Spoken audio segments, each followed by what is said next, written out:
Previously on Saving Throw Society. We began in the lower 9th Ward of New Orleans, where the weight of history hangs heavy in the heat. From there, the story narrowed into a flashback, Damon's childhood, a life shaped by loss when his mother was brutally taken from him, and justice never came, so Damon made his own, taking revenge on the man responsible. From that moment on, he had a gift, an uncanny knack for finding things. And people who did not want to be found. That gift followed him into adulthood until his life was cut short. Death, however, was not the end, as Damon was reborn as a hangman spirit working for the Syndicate.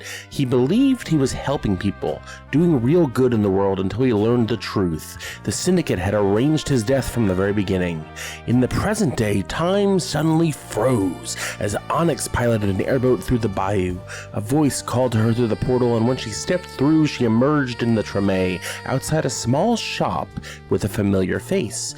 Della, standing outside having vanished from the boat at the same time, she confirmed the truth that this was her grandmother's shop. Inside, they met Grandma Letty, who shared knowledge of past and present alike. Then she did something shocking. She pulled Nix's spirit out of Onyx, forcing a direct confrontation. Before sending them back, Grandma Letty left both Onyx and Della a gift. Meanwhile, back on the airboat, the rest of the group was left without a pilot, and the boat flipped, nearly drowning them. Dragged through a portal beneath the water, they found themselves before a perfectly ordinary door. The dooriest door, you could say, and after much debate and Chomp's offer to smash it, Ensemble stepped through. They entered the In-Between, an oddities shop filled with magical items run by the mysterious collector. Deals were made, prices were paid, and though no one is quite sure what, Damon stayed behind, pledging service to the collector in exchange for a permanent vessel. Lena learned the truth about Al, but what did we truly give up? Who can be trusted? And when the truth comes out, who will it cost the most? This and more today on Saving Throw Society.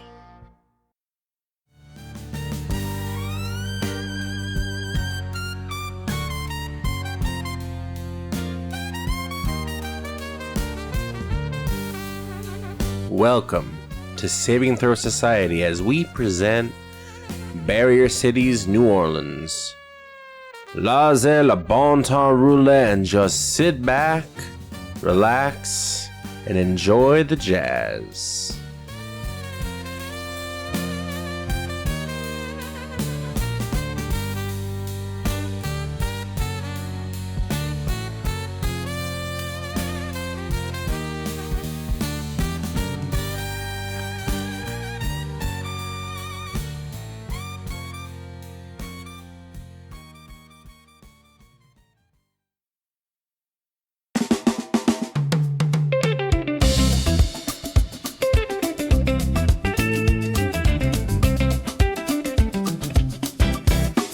If you walk into the heart of New Orleans' Treme neighborhood, just where Rampart Street hems the edge of Armstrong Park, you'll find a patch of earth that has witnessed more history than almost any other place in the city. This is Congo Square, a space that has been a gathering ground, a sanctuary, a crucible of creativity, and the birthplace of rhythms that would eventually circle the globe. Long before it was called anything by Europeans, this land was part of the domain of the Chitamacha, the Choctaw, the Huma, and other indigenous peoples who traveled, traded, and held their own gatherings here. But its deeper resonance begins in the 18th and 19th centuries, where this open field, then just outside the old city walls, became one of the only places in North America where black slaves were allowed to openly gather, dance, and practice fragments of their ancestral cultures. By the early 1800s, on Sunday afternoons, the square pulsed with life. You would hear the powerful heartbeat of the Bambara and Mande drums, the rattling percussive shells and bells of the Yoruba-inspired dances, and the French Creole chatter of onlookers. Hundreds of enslaved and free black people formed concentric circles around dancers forming and performing the kalinda, the bambula, and the juba. Dances that were more than entertainment, they were means of survival, resistance, and remembering who they were despite centuries of forced displacement. To the authorities, these gatherings were something to monitor. To the Black community, they were vital acts of cultural preservation. Here, people traded goods, shared news, maintained family ties fragmented by slavery, and practiced religious traditions that blended African cosmologies with Catholicism, traditions that would later blossom into New Orleans voodoo. Over time, the music born here began to change, merging African polyrhythms with Caribbean and beats and European instrumentation. Even after the Civil War and Emancipation, the square remained a nexus for Black life. By the late 19th century, the gatherings were smaller, more regulated, but still significant. Brass bands began to absorb some of Congo Square's rhythmic language, and the foundations of what would become jazz were quietly taking shape. When the city developed Louis Armstrong Park in the mid-20th century, they preserved Congo Square as a symbolic and historical treasure, a reminder of the spiritual root system beneath New Orleans culture. And that brings us to Mardi Gras Day in 1960. Imagine approaching Congo Square just as the morning sun begins to warm the dew off the live oaks. Branches twist like ancient fingers toward the sky, draped in moss that sways with the breeze. The place is alive, not with massive gatherings of the 1800s, but with a more modern rhythm, a crossroads of tradition and celebration. You would see neighborhood families from Treme walking through the square dressed in their best, bright dresses, polished shoes, pressed suits, on their way to join the party. The early Mardi Gras Indians appear too, their feathered suits catching the sunlight, beadwork sparkling like tiny constellations. Children run ahead of their parents, waving homemade masks, paper confetti crushed in little fists. And street vendors work from folding tables and makeshift carts, setting out hot sausages, pralines wrapped in wax paper, and glass bottles of root beer. The brick paths are scattered with early morning beads and the occasional stray feather. A brass band comes around the neighborhood, practices nearby, and warming up with messy but joyful tangle of trumpet blasts and trombone slides. The syncopated drumming echoes from a group of Mardi Gras Indians assembling for the procession, deep bass drum thumps paired with tambourines, and the call and response chants, we comin' Indian red." The chatter of neighbors rise and falls. Laughter, greetings, gossip about which crews will pass nearby later in the day. From Rampart Street, you can faintly hear the streetcar's metallic rumble as it clatters by. On this day, Congo Square in 1960 smells like family and festival, like cigarette smoke curling through warm air, the sweetness of fresh beignets drifting from a nearby cafe, and the savory aroma of red beans, grilled hot links, onions sizzling in cast iron pans. There's the earthy smell of damp soil and crushed leaves underfoot, mixed with the faint metallic tang of brass instruments. Here, on this Mardi Gras Tuesday in 1960, Congo Square is quieter than a parade route, but it's louder in spirit than anywhere else. It's a place where history sits right on the surface, where the rhythms once beaten by enslaved African peoples still echo in the drums of the Indians and the horns of the brass bands. A place where joy and struggle have always lived side by side, shaping a culture unlike any other. This is Congo Square, a sacred ground where New Orleans remembers itself, celebrates itself, and keeps dancing forward. And on this day, a young and beautiful woman steps out of her shop onto the streets, getting ready for a party. Letitia Darkel, or Letty to her friends, comes from an old family, one of the first ever brought over in New Orleans, and definitely the most well-respected. Letty's ancestors weren't from Africa, but from Haiti. She grew up speaking Creole French just as easy as English. They practiced the old traditions of voodoo, and her family were spiritual leaders in the community. They had their chops selling everything from traditional remedies to ritual charms to gree bags to services such as tarot readings and palm readings. Le Monde Loa was a staple in the community, and Letty was just coming into her own as the official owner. She stepped out onto the streets and took in the atmosphere of a beautiful Mardi Gras morning. They say that in New Orleans, the line between the real and unreal is never as firm as people think. The city is old, its bones made of stories, and its heartbeat tied to rhythms that came here on ships, on footsteps, and on whispers from worlds older than memory. But during Mardi Gras, that thin veil, already fragile, becomes almost transparent. The city awakes and walks in two worlds at once. The mundane and the magical sit side by side like old friends sharing a drink. Masks aren't just costumes. They're invitations. Feathers, sequins, and painted faces don't just decorate, they transform, calling up the spirits of tricksters, ancestors, saints, and shadows. Walk the streets yourself and you can feel it. There's a hum beneath the music, a shimmer in the air just at the edge of your vision. The pulse of the drums doesn't only move your body, it stirs something older in your chest. The brass bands play at the crossroads of the living world and whatever lies behind it, and coaxing both into step together to join the parade. Colors feel brighter, words feel heavier, time feels loose, slippery, like it's decided to take the day off. Mardi Gras isn't just a holiday. It's a threshold. It's the moment when the city's heartbeat syncs with something wilder, when the characters people become for a day reveal the truth in world and usually insists we hide. When the ancestors seem to lean in a little closer, smiling behind the mask of the crowd. When the stories that built New Orleans, African, Indigenous, Caribbean, French, Spanish, stir awake and walk the streets. On Mardi Gras, the barrier between real and unreal doesn't just thin. It breathes.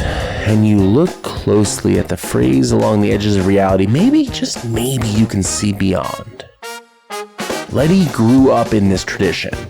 She knows the significance, but she also knows the danger of what can cross over from the other side, and so just because she looks excited and happy, don't let yourself think for a moment that she is not just as ready and vigilant as she would be otherwise.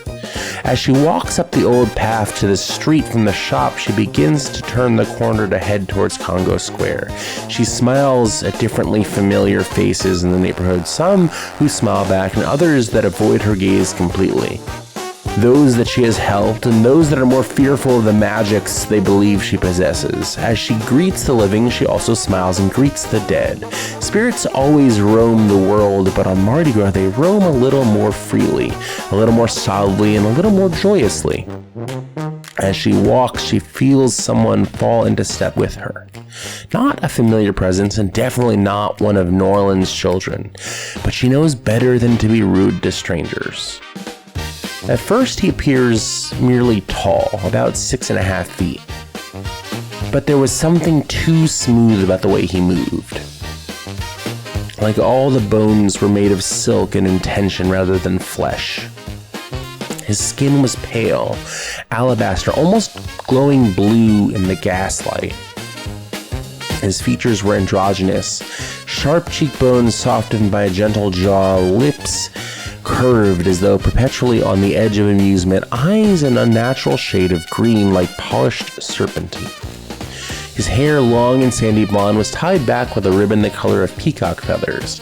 He wore a Mardi Gras suit of shimmering emerald and violet brocade, threaded with gold designs that shifted subtly, sometimes thorns, sometimes vines, something spiral that led nowhere and good.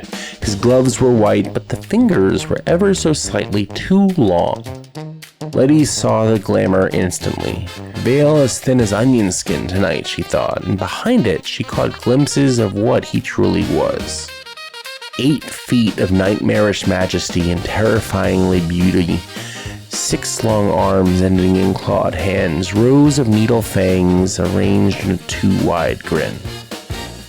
Mademoiselle Darkel, keeper of crossroads, speaker for those who still walk and those who have already wandered, may I steal a moment of your morning? You talkin' pretty tonight, you. Means you want something. Spirits already told me someone strange was coming. Didn't think they meant something like you. She looks him up and down, unimpressed. You masking your other arms for the parade, or you gonna have them out for the show? Oh, these? He lifted one gloved hand as though embarrassed. Humans get so squeamish. I thought the suit would be festive. Do you like it? It's a nice suit. Still don't trust the man wearing it, but is pretty. His smile broadened in satisfaction. Then let us speak plainly, you and I. Today is the day made for bargains, yes? A day when your world and mine dance a little closer. His eyes glimmer. I have brought you a gift. He extended his hand, and in it appeared a walking stick. Carved wood as dark as storm clouds, smooth and polished. The handle bore the unmistakable likeness of Baron Merady. Skeletal grin, wide top hat, sharp eyes inset with tiny amethyst chips that glowed faintly purple. The wood hummed with power. Letty didn't take it. Not yet. Nothing your kind comes free when you give it. But of course not, he tilted his head, amused. Still, it is rare that I offer such things. It seems properly respectful given your work, and it should protect your steps for as long as you walk between doors. And the price? His expression softens into something almost tender and infinitely dangerous. I promise, a very small one. He traces a finger along the walking stick's carved skull. One day, far from now, when your bones are about ready to become dust, one of your blood, a child of your child, will stand at a crossroads of their own. And when that day comes, their fate will be mine to guide. You asking for a soul, you? Oh, no, nothing so crude. I'm asking for the right to nudge, to shape a moment, a single turning of the wheel, a whisper in the dark. Choices are such delicate things, you understand. And if I don't give you this moment of nudging, then I walk away now. And someone else, less polite, less fond of artistry, will take an interest in your family. Better to have a gentleman at the door than a monster sneaking in the window, yes? She stared at him for a long time, listening with more than her ears, listening to spirits, listening to the air, to the way the night itself shifted around him. For in this moment she noticed time had passed and it had become night. Finally she said, I think I have guessed your name and you. You're not telling me everything, collector. I never do, and good on you for getting it right. He held out the staff again. But my word is good and my gift is real. She exhales slowly. The night grew very, very quiet, and she took the staff, and as she did, a tag she had not noticed flicked from the handle and blew away in the wind, reading, paid.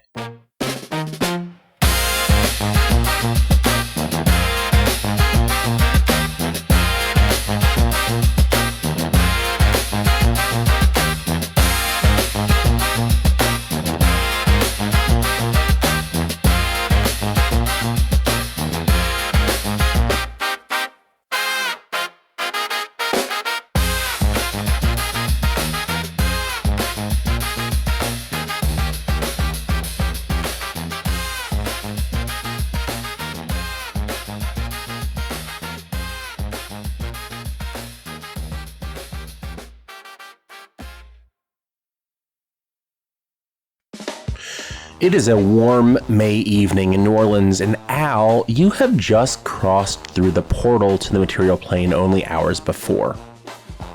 A bit of glamour and magic in the middle of the twilight hours when you are at your strongest, and no one was the wiser as you came through. You enter the city proper as you leave the coast of the Mississippi.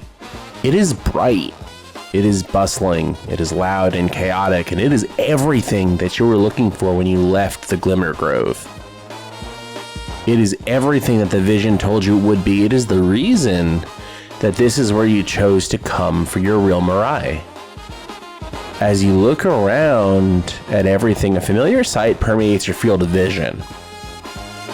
An impossibly large Luna moth flutters just in front of your face, flitting back and forth. Its wings shimmer like silk spun from moonbeams, and each one of its translucent wash of iridescent mint, pearl, and soft twilight blue that shift color depending on the angle and the mood of the forest around it.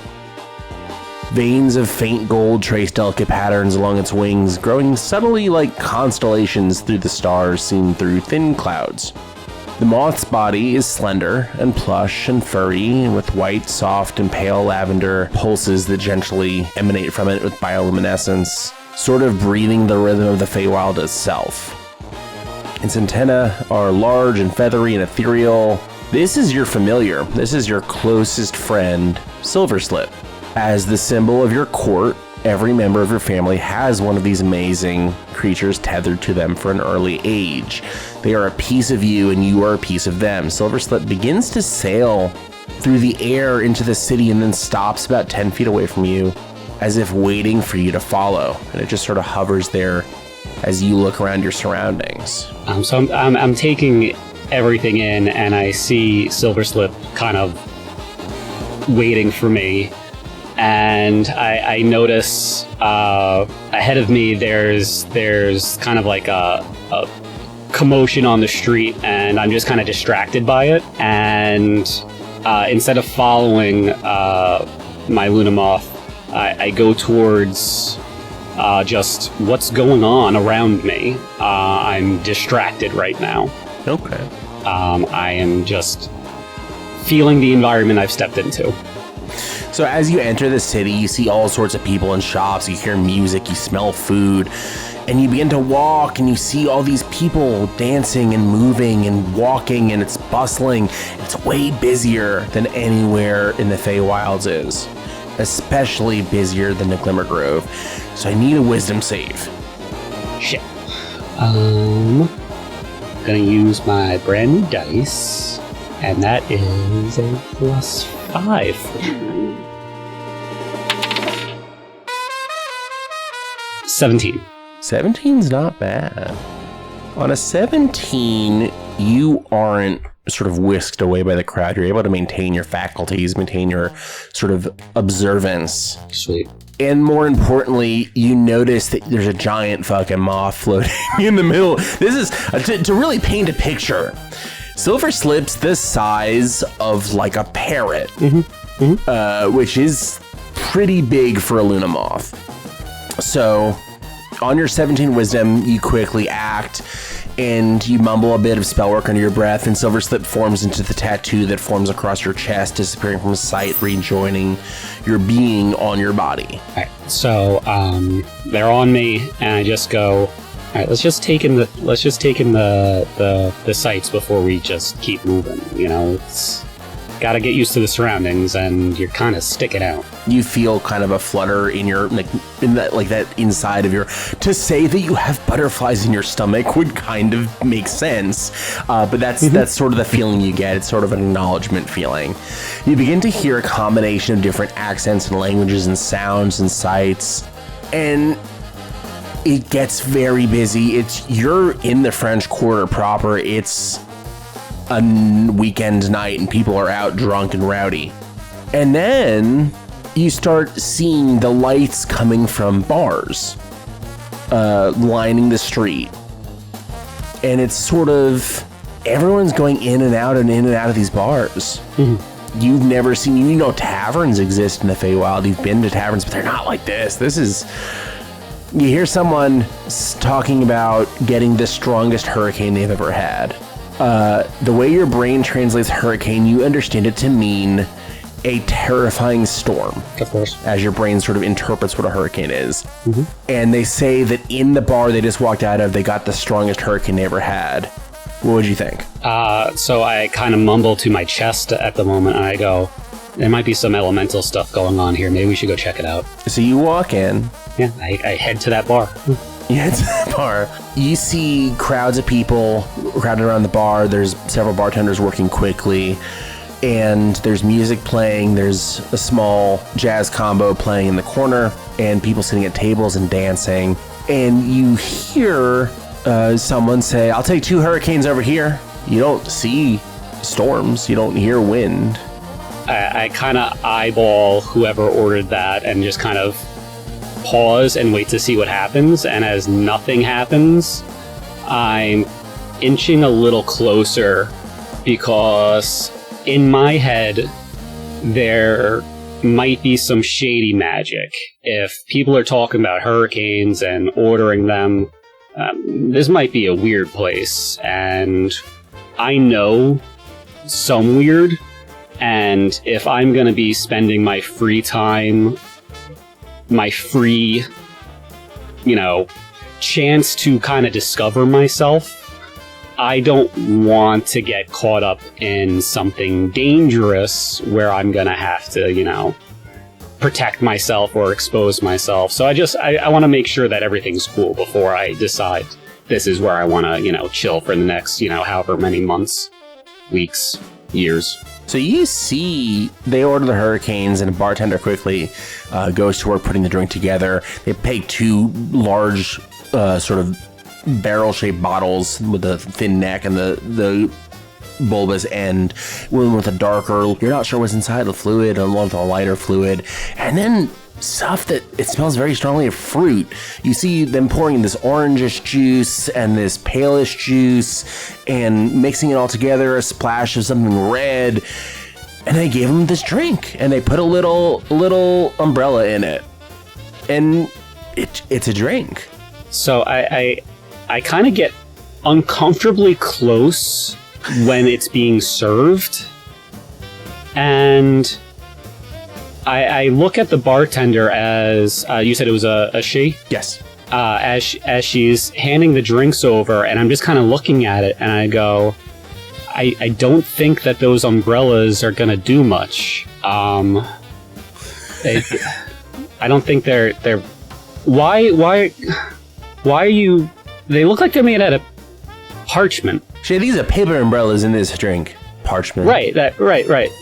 Paper umbrellas. They're not going to help with the wind and the rain of a hurricane. She just looks at you. You're not from around here, are you? I guess it's my first day in town. Yeah. First night in town.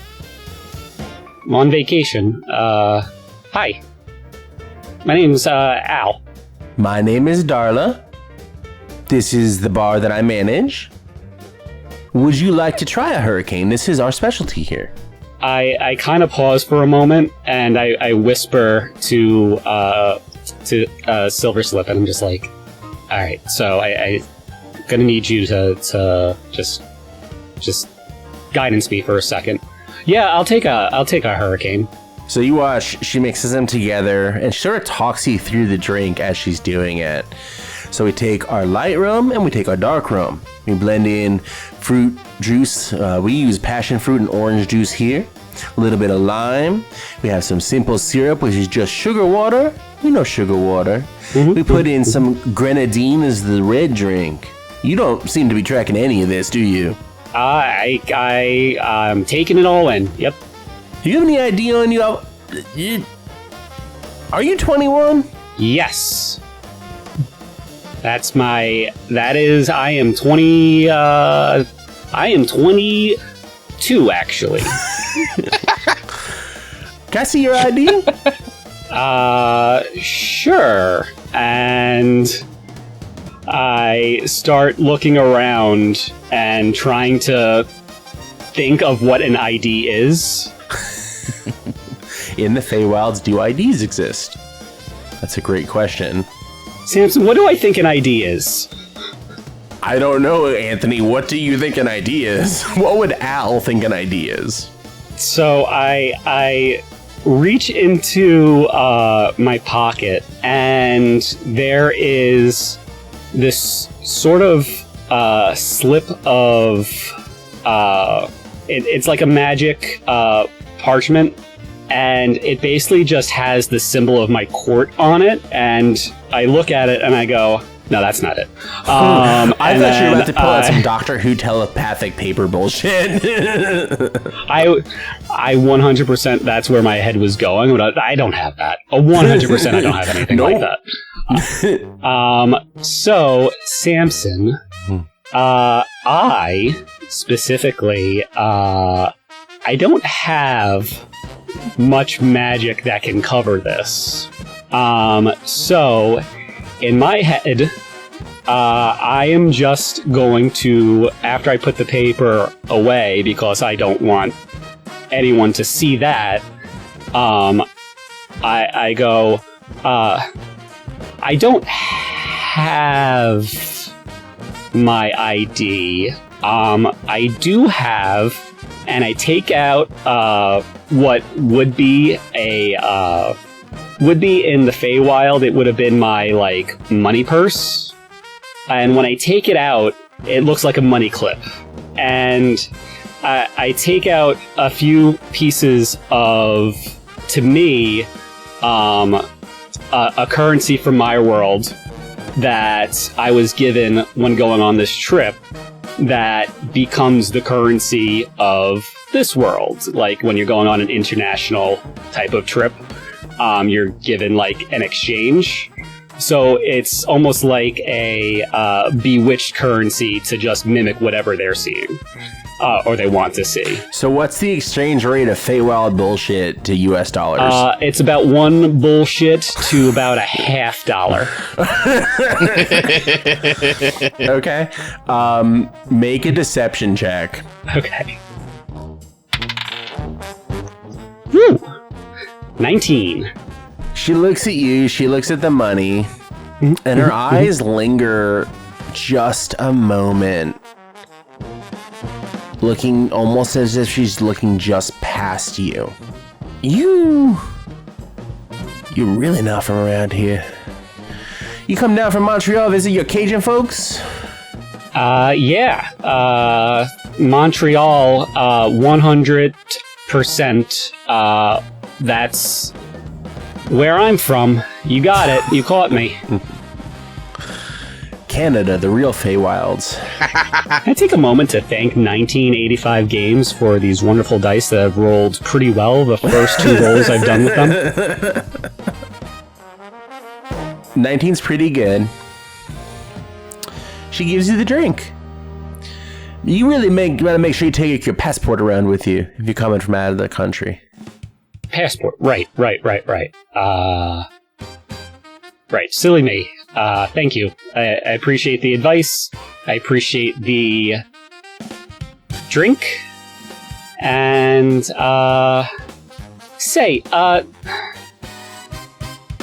is it always this lively here? You got, like, that band going on stage. You got, like, people just kind of moving about. I'm not really used to seeing anything like this. It's kind of interesting. This is New Orleans. This is a party. We party every night, all day. This is how we live. Huh. Cool. Okay. Is there anything else you think I should do while I'm in town? And I take a long sip of the drink without, like, thinking about the alcohol in it. And I'm just, like, downing it while I'm waiting for her to respond. How much of it do you drink? So I'm thinking back to when I was a little younger, and my game plan would be to drink as many Long Island iced teas as I could before it hit me. So whatever straw I was given is sitting on the back of my tongue, and I'm just drinking it. So it could be literally the entire thing before she finishes speaking. Oh, my God. Alright, make a con save. Can I just say that you're a machine if that's the case? with disadvantage because of how quickly you're drinking. All right, so first roll is a 12. So 12's the one I gotta beat to not do shittier than a 12. That's a 4, Samson. I don't know what kind of alcohol they have in the Feywilds, but you were trashed. They weren't kidding when they said this was the strongest hurricane in town. So I'm waiting for her to finish, and I'm no longer even paying attention. Like, the whole bar is starting to kind of, like, turn on its side a little. And I'm just, like, waiting for the answer to my question and barely hearing it as it's coming out. Remind me what the question was again. Is there anything else I should do while I'm in town? What do you like to do? Do you like music? Do you like... Well, do you like music? Huh? Yeah. Huh. Well, it's, yeah, the drink is really fruity, you know? This band is also really good. Can I have another one? Oh, you want another one? Yeah. Sure. She pours you another one. I'm assuming you hand over more Feywild's bullshit. Yep.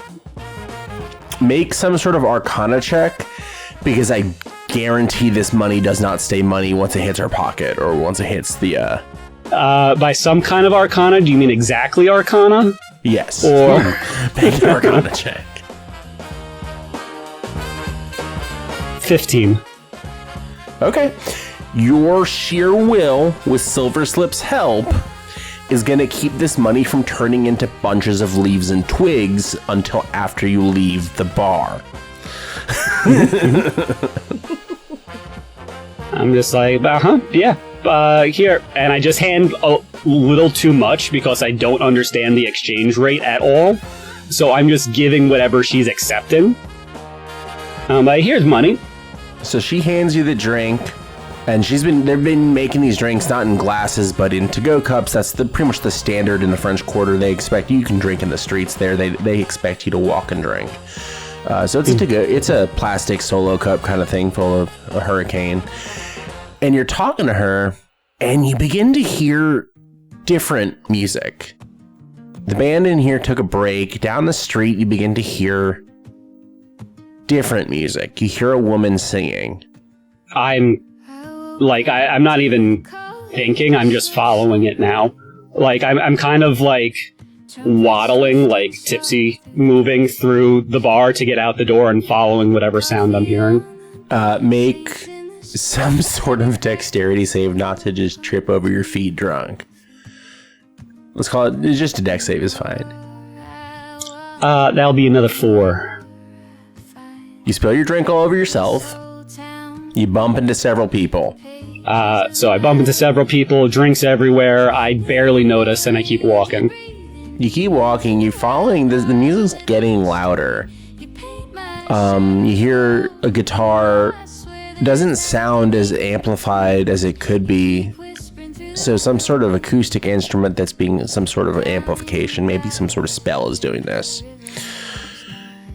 But you keep listening to her voice. And she's singing about the city. And she's singing about how she's a part of the city and how the city's a part of her. And it feels like home. It feels like the Glimmer Grove in her music. So I'm just like staring. Not understanding why this is connecting so hard with me. But I'm just lost in it, staring at whoever this is singing and playing guitar with whatever magic guitar she has. My chest is kind of fluttering, but I'm not sure if that's because he's wet or if he's just trying to, tell me something. You see a bar called Cold Springs Cold Brews. And you walk in and you see a woman on the stage with some sort of strung instrument singing and playing. She has warm brown skin with freckles, dark curls tied back with a hand-dyed scarf, brown eyes, and she sort of stands there, even though she's singing with a kind of quiet gravity of someone who listens more than she actually speaks. She's not singing loudly or shyly. She performs just careful and observant, like someone who's learned to read people from across a room. And her voice is soft and sweet and full and carries through the whole building. And she meets your gaze, and her eyes lock on yours, and she doesn't keep looking around the room. You just have fixed eye contact between you and her. And she begins to hit the end of the song and starts finishing the song. And she has a smile on her face while she sings. And it just kind of floats through you, the music. I am just like kind of locked in on it. There's like sort of like a chill in my bones, in my like I feel this weird sort of sensation in like my back muscles, and for some reason it's just giving me that nostalgia mixed with wonder type of feeling. And I don't know if it's the hurricane, I don't know if it's the music, I don't know if it's just the night, but right now my whole body is just locked in the moment. She begins to get down off the stage, and a very tall, pale man, very thin and elegant, sort of backs into her, and she stumbles and falls off the steps. What would you do? Would you act to try to save her from falling and hitting the ground? How close was I? Did I move past the doorway? Like, did I just keep like absentmindedly walking closer to the stage as she was finishing her performance? I'd say you probably absentmindedly kept walking towards the stage. If I am there, I will 100% try to stop her from falling, or at least catching her or helping her up. Whatever I can do in the moment to help her. Using physical, not magic. So I need you to make a dex save. And here's the catch. You have advantage. You don't know why. And you have a D10 of inspiration that you can use on this dex save, and you don't know why. Alright, so first D20. So first roll is a 9. Second roll is worse. So let's roll the D10. So that is a 13. So as you move to save her, even with all these advantages, you are still drunk. You are drunk. You sort of catch her, but fall to the ground holding her in your arms, kind of thing. She doesn't hit the ground, but you fall to the ground and she's kind of on top of you, avoiding hitting the ground. I break her fall at least. Yeah. Mission successful.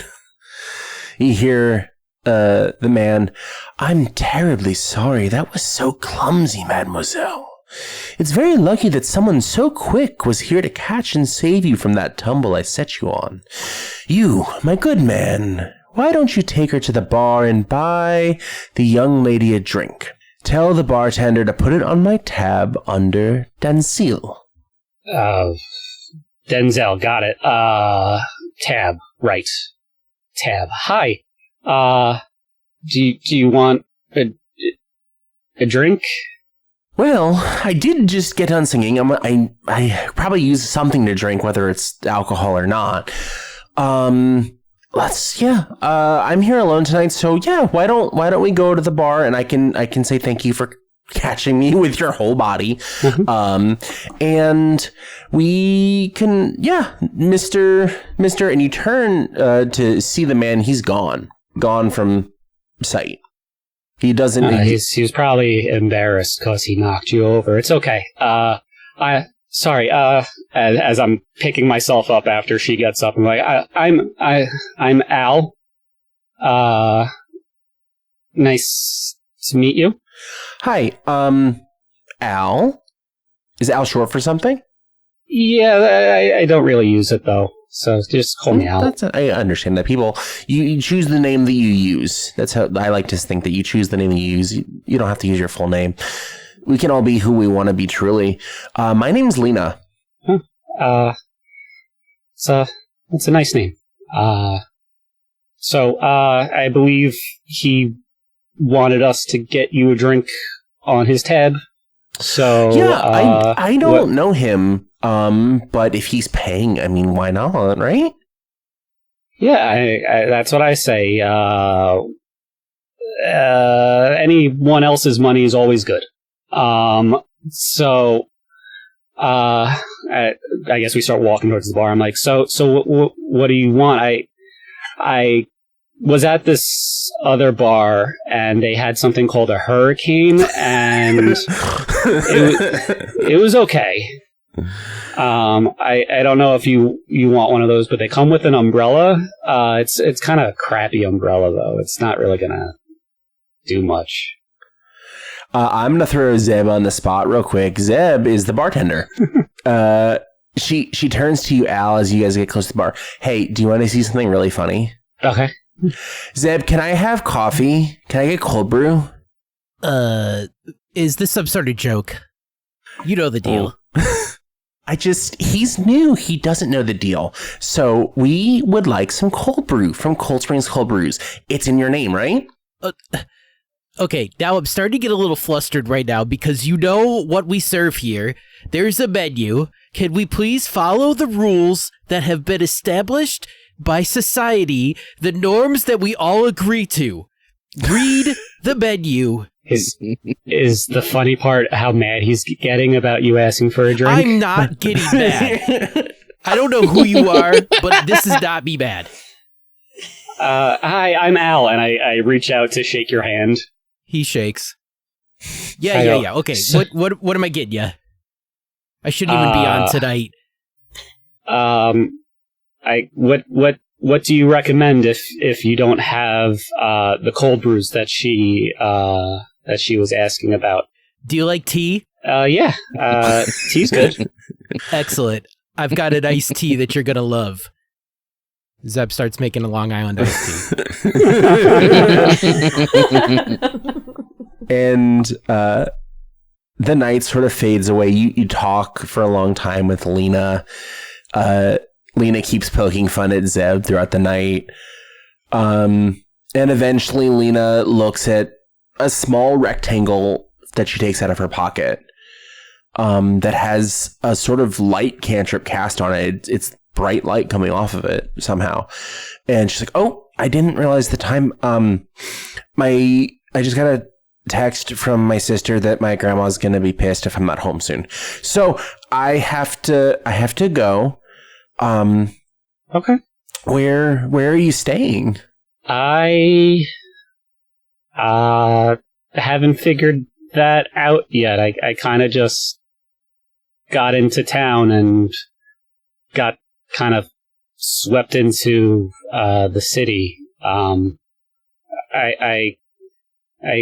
kind of take out like a little like scratch pad notebook that has like itinerary type stuff that was set up for me, and I'm just like, do you know where this place is? And Samson, what establishment would I have been set up to spend at least the first few evenings and while I learned the city as I came here? I don't know that you would have had a long-term establishment set up, but it's probably some sort of like motel type deal. Right.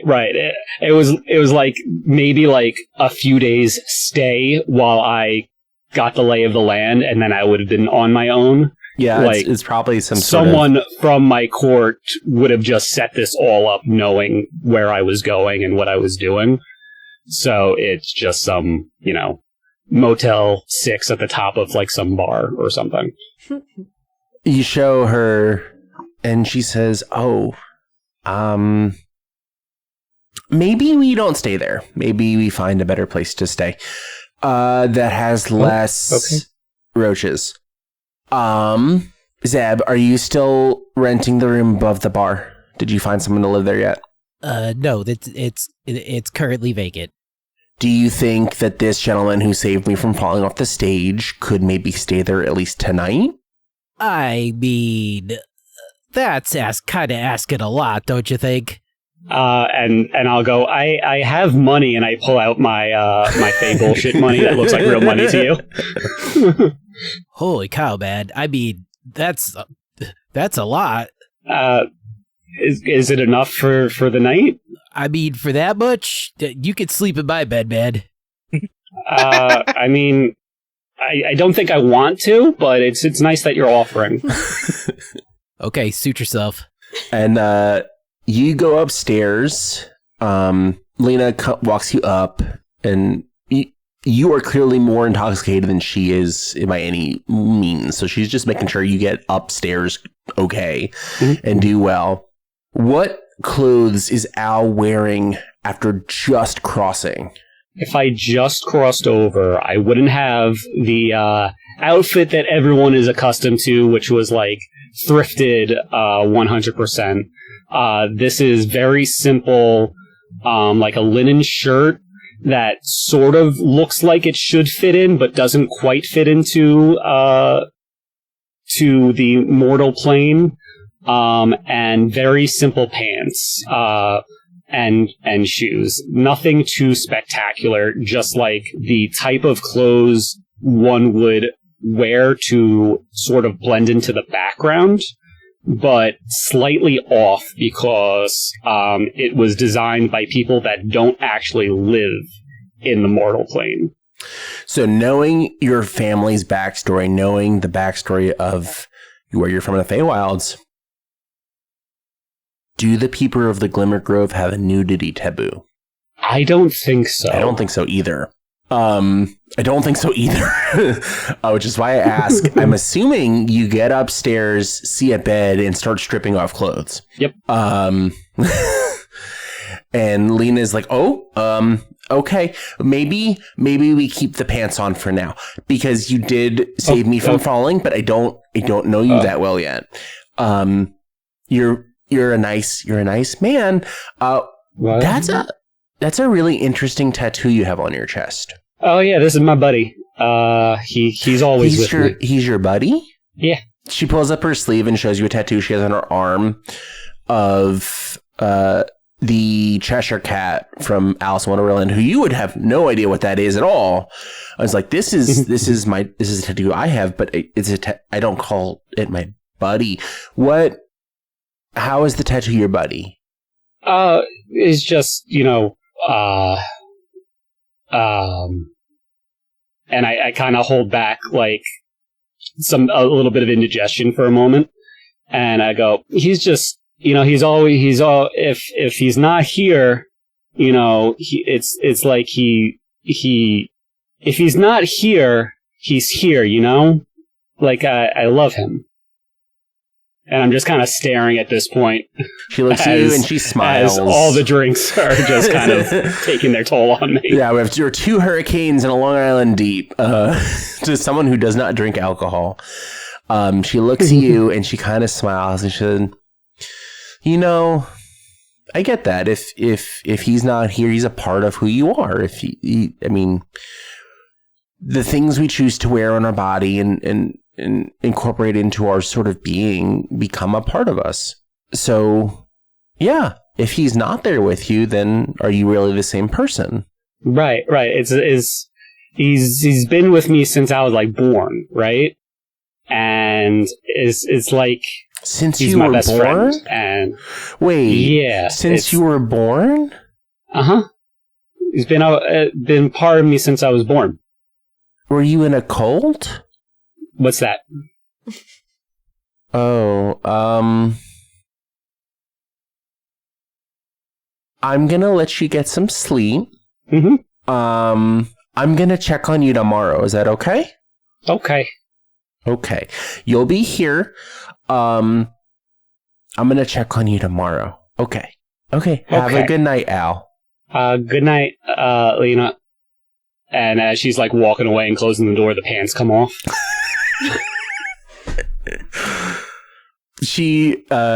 as she closes the door and you take the pants off, you don't notice, but you're like turning around as you're pulling the pants down. She leaves the door cracked for just a moment too long, and she's like, and then closes the door.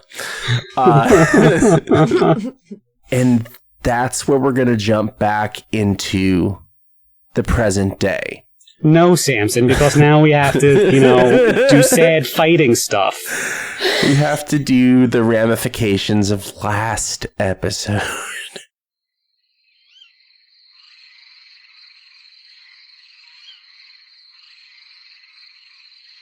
Wait a second. Before we do that, are we to assume that Al rolls commando? 100%. Some of us wear tidy whities, some of us don't wear anything at all. If you don't wear underwear, you can't wet the underwear. Also, Al has a giant chest piece that no one knows exists. Yep. Well, one person does. One person. And she might have told her sister at some point. Oh. Onyx, you find yourself on the shore next to Della. After your spirits are transferred back to this plane of existence from your previous journey to La Mandaloa, where you met with Grandma Letty, learned some stuff about your heritage, and Nyx had a chance to stretch her legs. Literally. You're feeling very on edge. You're holding a new sword. How do you feel about this new weapon that you've been given? I really like it, and I think that it's going to do a great job at keeping Nyx in place. Keeping her on a straight and narrow, because we all know that she can't be trusted. You're studying the blade. You're studying the living flowers and vines that sprout from it. And you see an inscription sort of covered by vines. Some words written. It's shrouded, it's hard to make out. Do you try to be able to read it? Yes. Make a sleight of hand check to clear it off without marring it. So 14. 14's not bad. On a 14, you see written in a language you don't speak. Protégez tout le monde. It's French. You're not sure what it says. You can try to make any sort of history or intelligence check to see if maybe you've picked up a little bit of French living in the quarter. Okay, I will do a history check. That's a nat 20 plus 1 for a 21. A nat 20. A nat 20.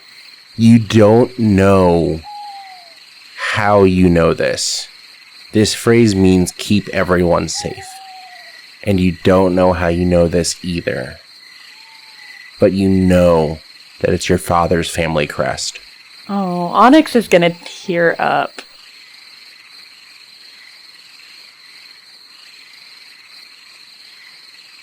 Della's talking to JJ. You're kind of ignoring the situation. You're not paying too much attention. And you're feeling a lot of emotions.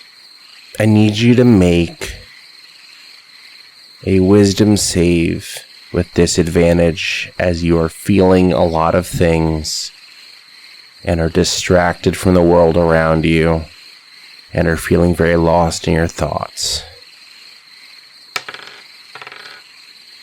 It's gonna be a 9. 9 total? Yeah. Then unfortunately, at first, it's just subtle enough to dismiss. Small misalignments, you blame on fatigue, stress. You've been through a lot in the last 24 hours.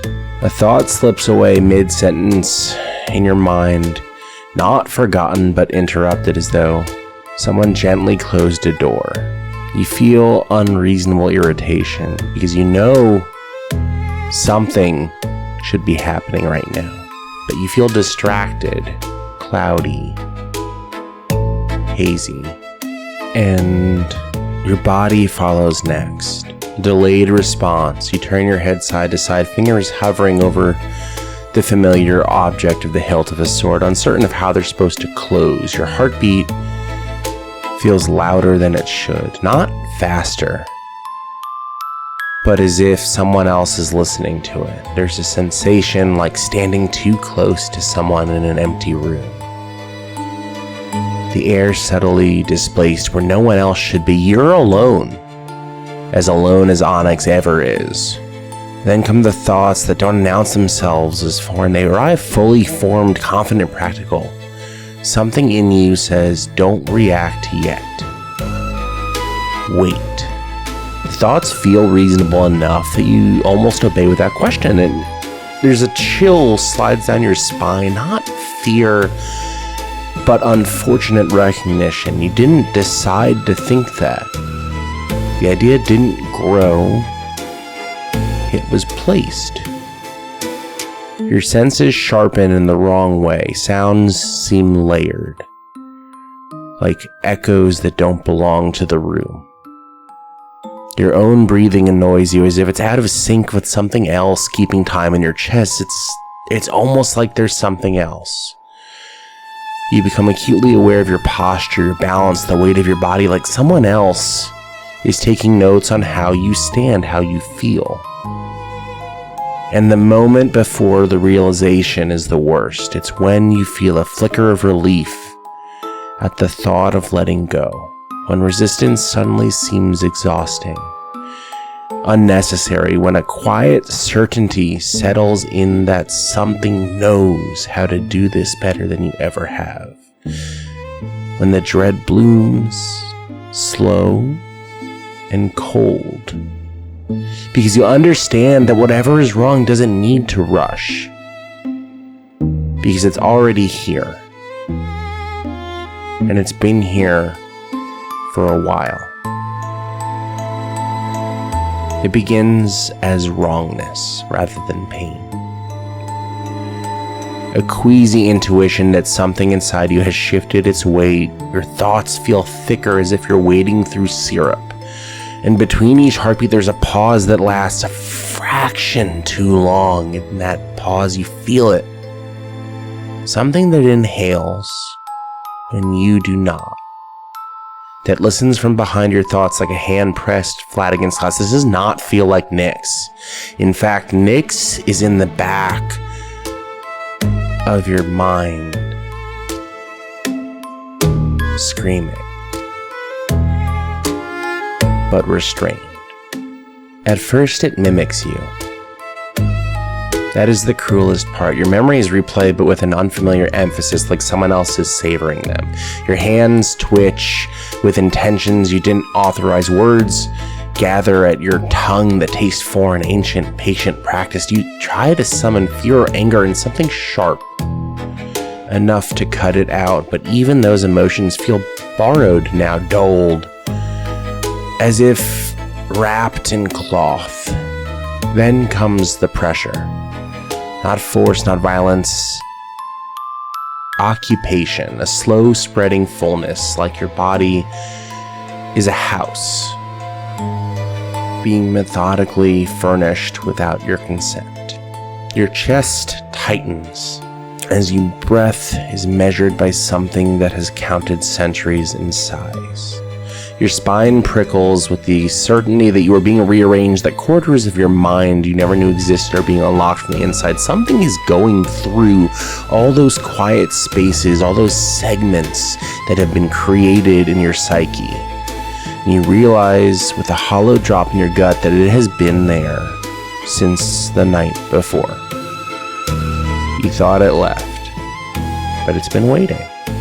And when it finally reaches for the controls, it does so gently, almost kindly. Your reflection blinks a half second late. Your voice answers a question you didn't mean to respond to, and the most sickening truth settles in. You are still conscious, still watching, but no longer alone behind your eyes. You are not being erased yet. You are being shared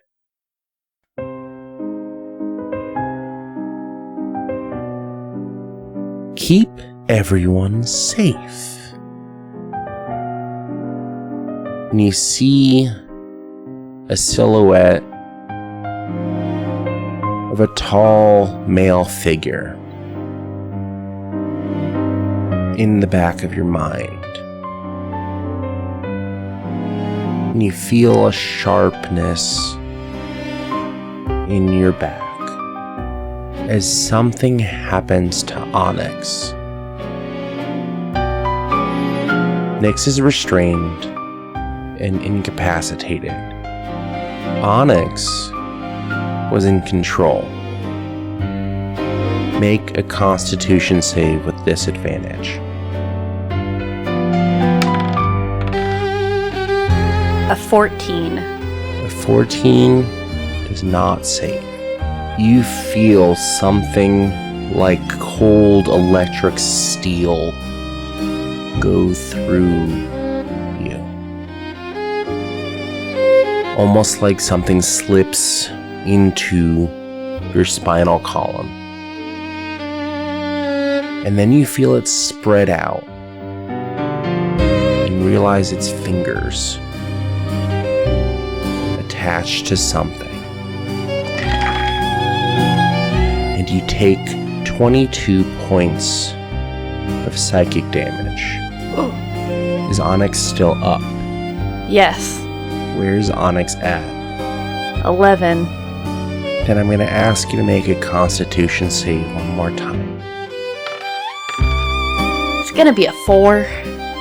You feel tendrils coming out of the fingers that are reaching into your spinal column inside your body. You feel them course through your circulatory and your nervous system. You feel white hot fire at all of the tips of your nerves as you lose every bit of control that you have in your entire being. And you're going to take more damage. You take 20 more points of psychic damage. She's down. Onyx is fully incapacitated in this moment. Nyx is fully restrained, tethered behind the psyche. And the hangman that never left is in control. So, we are left with a difficult situation role-playing wise. You are not playing Onyx. You're not playing Nyx. You are playing the hangman that controls their body. And what you want more than anything right now is to get into the Mont alone and get close to its keeper.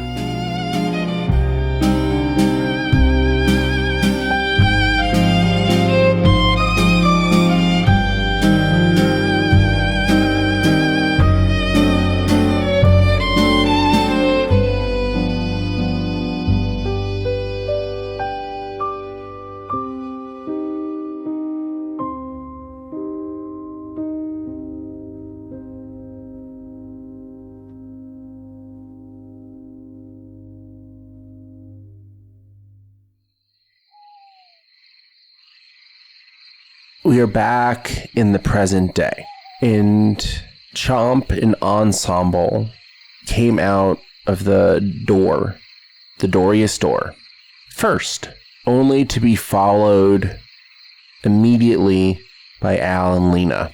And Lena looks at you, and they have a quiet conversation, not something that really Chomp and Ensemble hear, but anyone who would be watching them while they spoke would see Al become more and more broken through the conversation until Lena turns away and begins to walk along the shoreline with quiet tears coming down her face. I forget, did she slap him at any point? Only emotionally. She kissed him while they were inside the collector's shop. You didn't see that. And as Al emerges. You all get a vision of a clan of elves in a twilight grove illuminated by stars and moonlight. And Al is among them, not quite looking like he does now, with more angular features and pointed ears. And as we've established in the previous backstory, more scantily clad, probably. Oh, I wouldn't say scantily clad.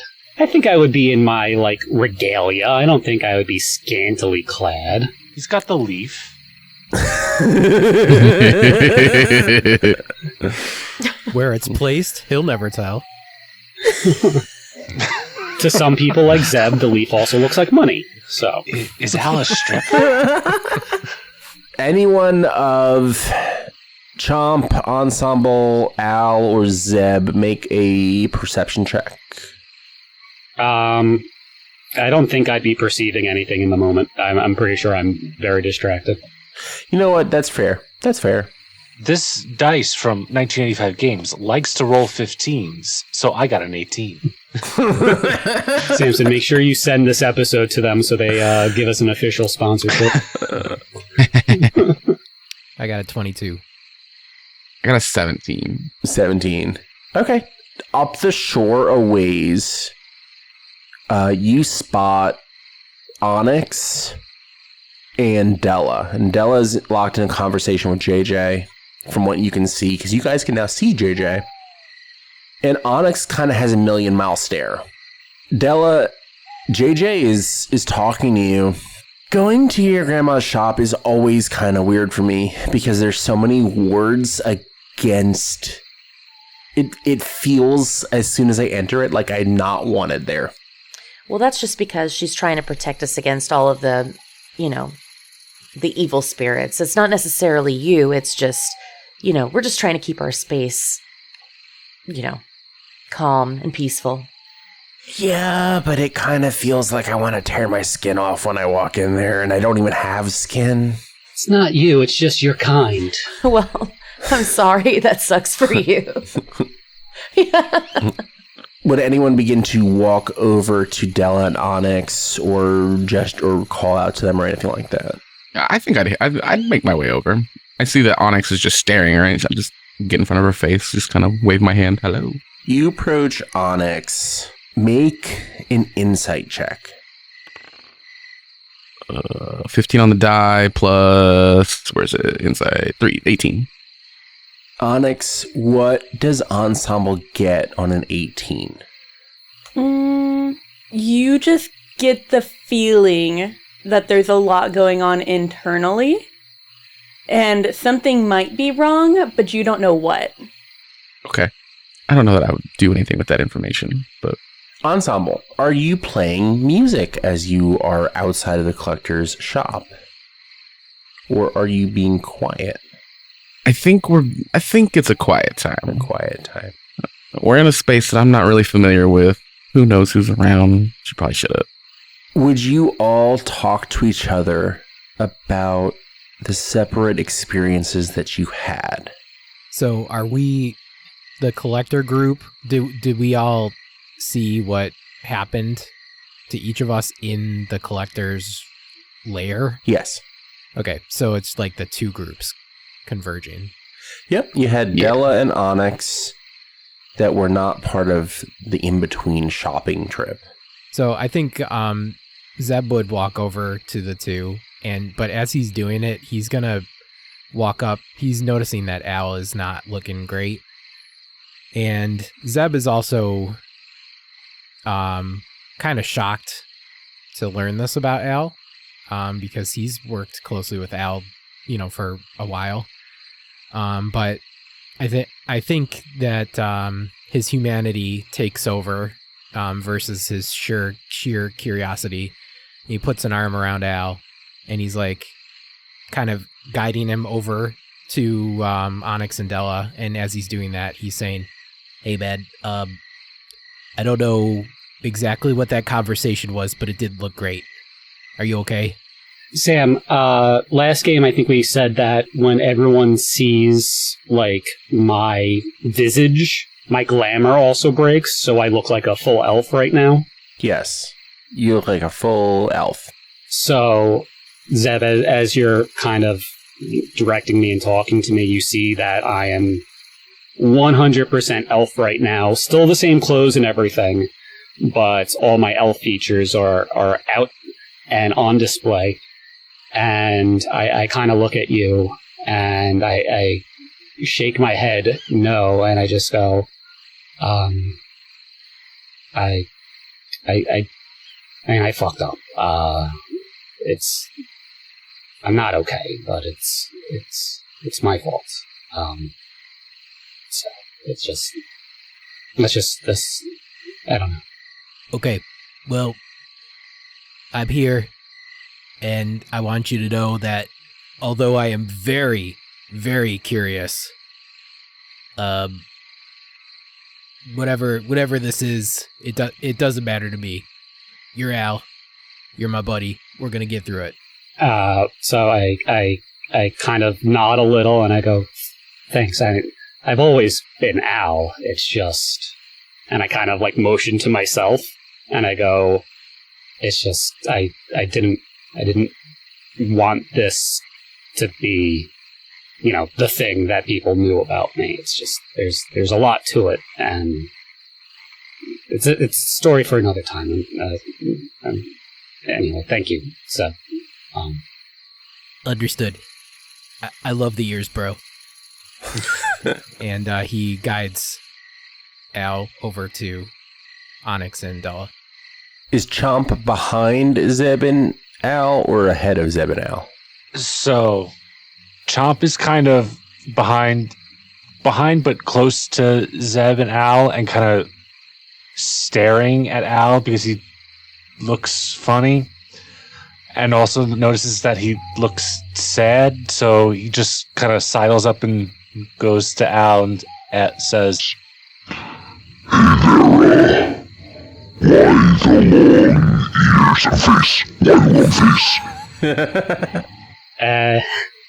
I look at Chomp and I go, I get it. You're funny, Chomp. Don't ever change. And I give him a slight smirk before I kind of refocus on being upset with myself in the situation. I'm gonna turn to Zeb and, Don't worry, we'll work on that. Chomp, make a perception check. this dice brought to you by 1985 Games. Just roll a natural 20 for, where's my mouse? A 23. You know what? The DC for this was a 20, not a nat 20. We had to roll at least a 20. And you were going to learn a very little part, and you rolled a goddamn natural 20. Zeb doesn't have a shadow. Wow, of all the people to know. I know, right? BFFs. So Chomp is gonna just try to understand, like, stand next to Zeb and look at his shadow, and look next to where Zeb's shadow should be, and then look at his shadow, kind of wave, make sure it's his shadow. Zeb waves back. What are you talking about, bro? There's my shadow. Where's your shadow? Okay, so it's sunny enough that we can tell. Yes. But what the fuck? I have no idea. Where is my shadow? Chomp's just gonna start looking around other places. Can I roll, like, investigation to find my shadow? Sure. Rolling at 20. Well, let me use this pink sparkly dice from 1980. That's a 16 Not bad. plus 7. You're so good at investigation. I don't think you know exactly what is going on, but the moment that you start thinking back to the last sort of hour, you remember the moment the collector came up to you, and something about what he said doesn't seem right. You're trying to piece it together. He said something about your silhouette. He had you step into the light, and on you said a 16 plus 7, a 23. It hits you just for a moment. What a nice silhouette you had. What a nice silhouette you had implies you don't have one anymore. Al, make a history check. This 18 brought to you by 1985 Games. Is this going to be every roll this session? Only if they're good.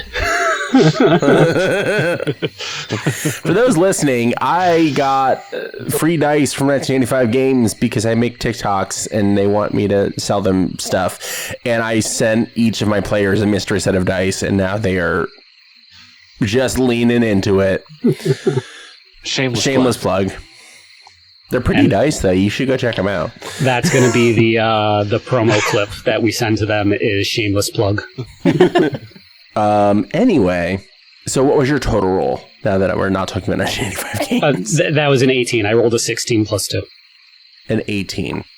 Do you want public or private information? Private. You son of a bitch.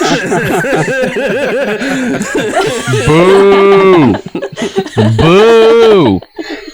You stink! So while all this is happening, Chomp's just gonna turn to everybody. Has anyone seen Zeb's shadow? He lost it. Would Della have any knowledge about anybody, like, not having a shadow? Would Grandma Letty have talked to you about this? Exactly. Make a history check as well, and then you might also get private information. I will not be getting private information with a 5. Oh no, was that with your 1985 games? No, it wasn't. This guy should have used them. Ah, it's the crappy D&D Beyond dice. Shame.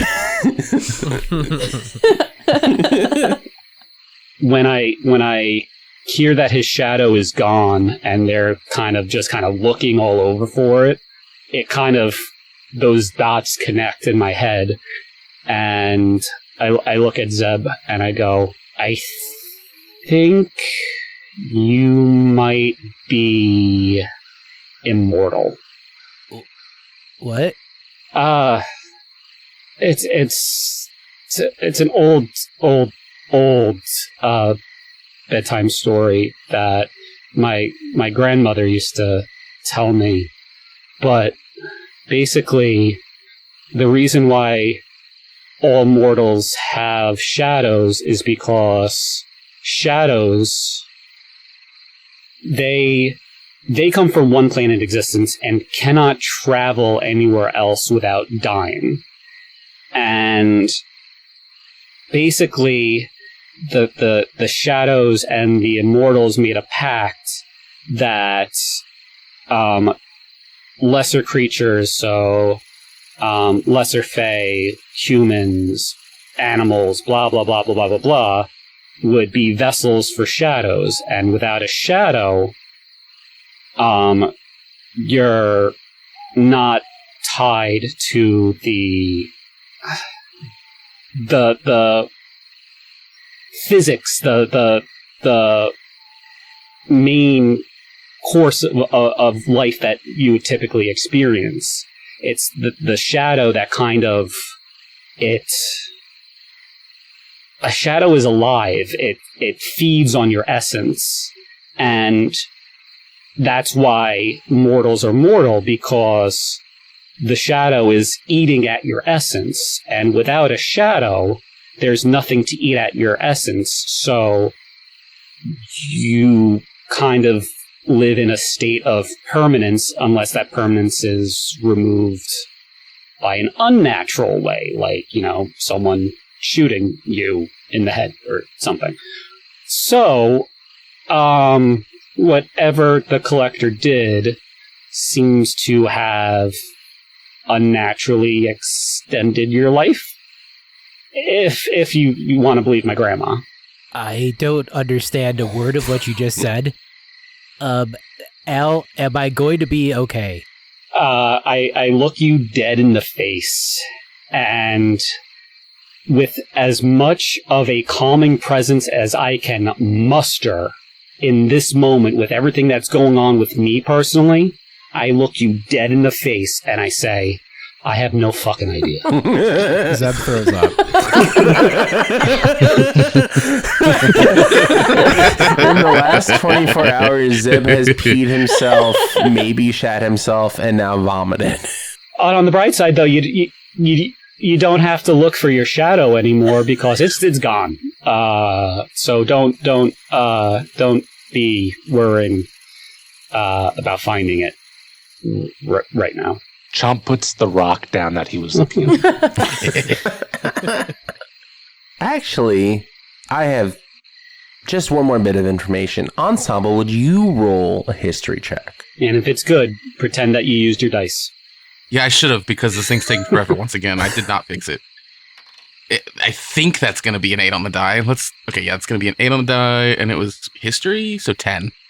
You know one thing.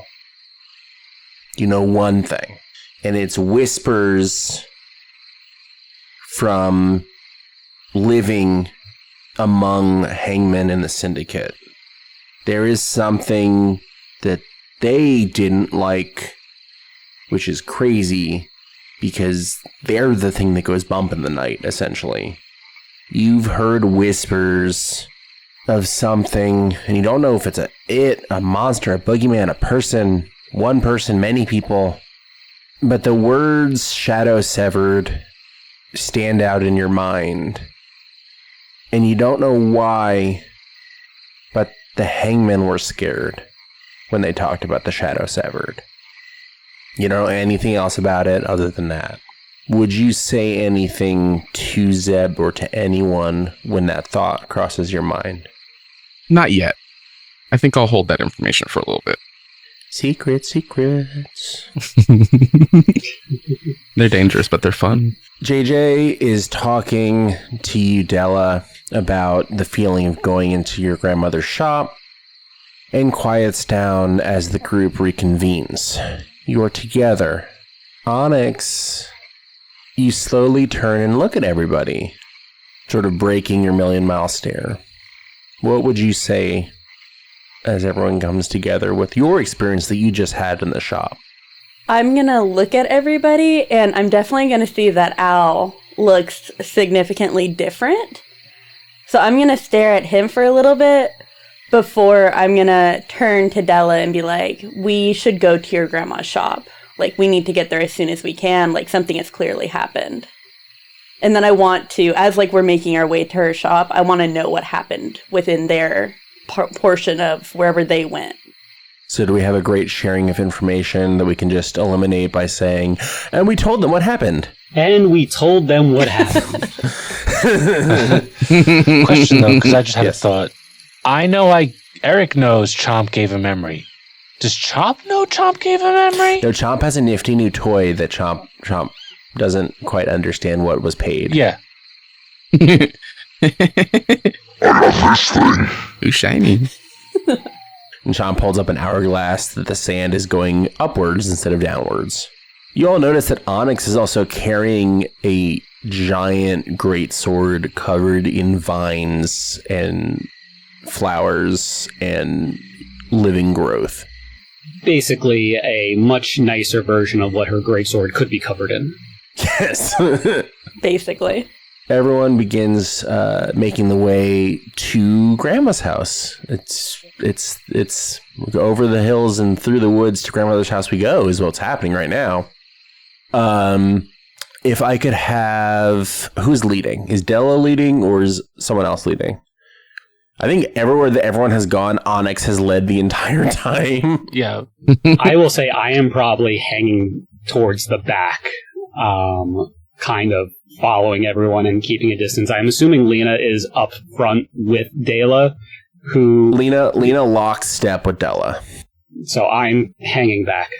I assume those two are leading. I'll be leading. Yeah, we're leading. Make a wisdom check with advantage for navigation. 15.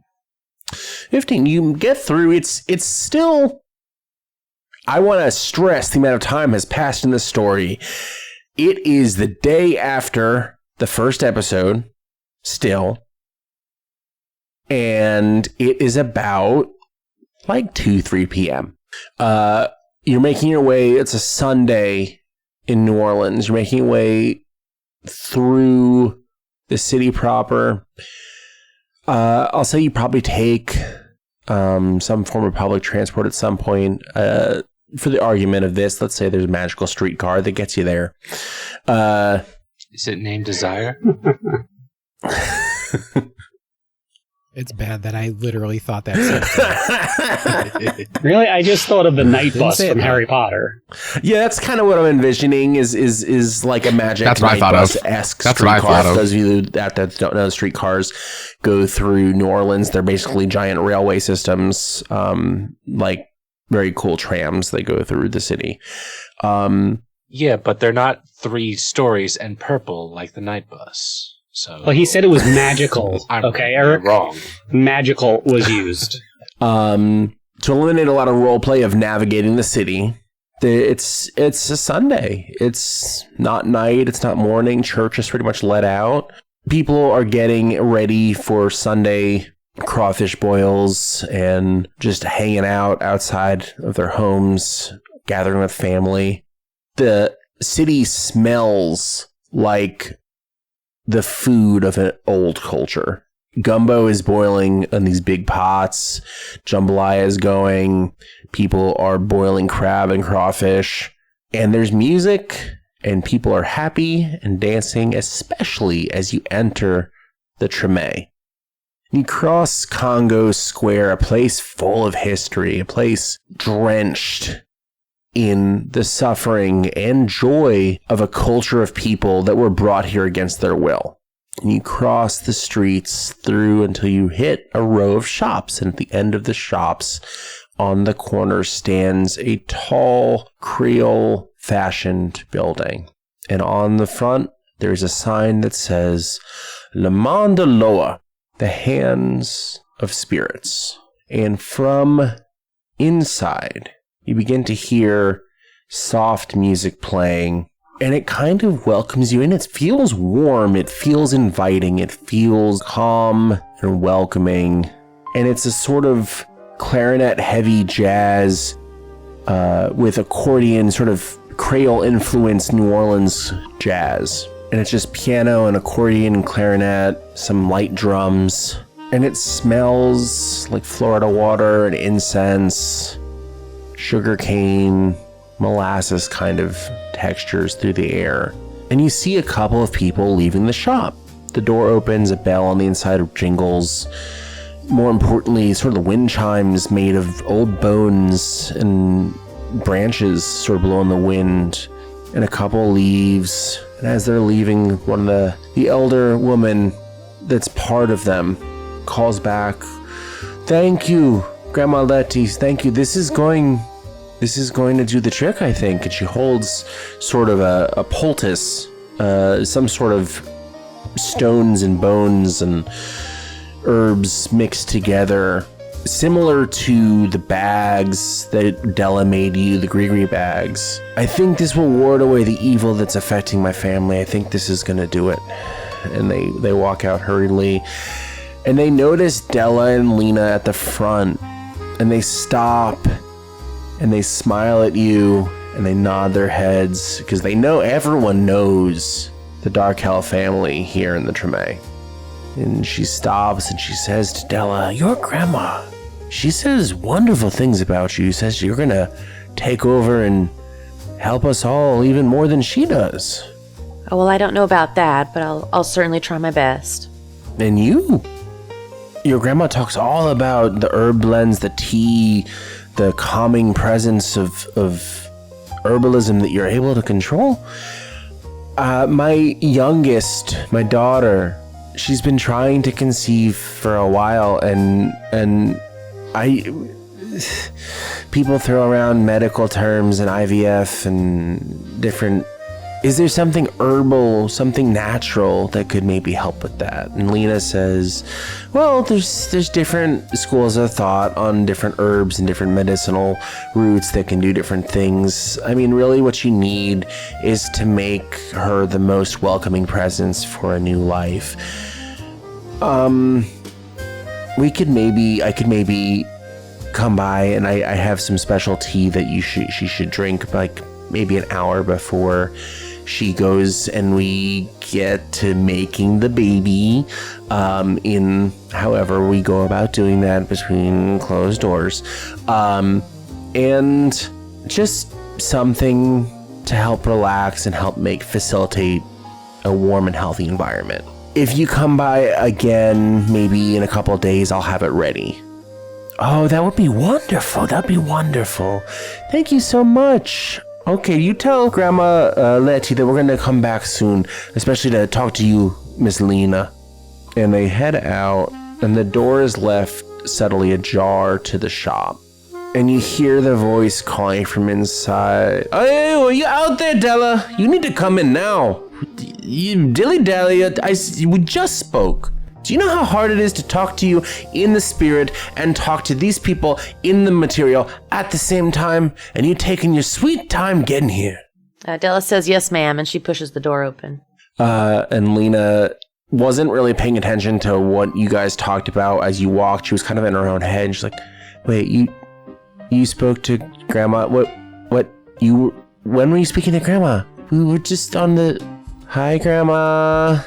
Lena? Why did you not come when I summoned you before you? I don't know. I was with the weird creepy guy in the shop. He said he'd be seeing you soon. Oh, I bet he did say that, didn't he? Mr. Collector talking big. And you? She looks directly at Al. No. You look a little different than the last time I seen you. Yeah. This is I guess the real me. I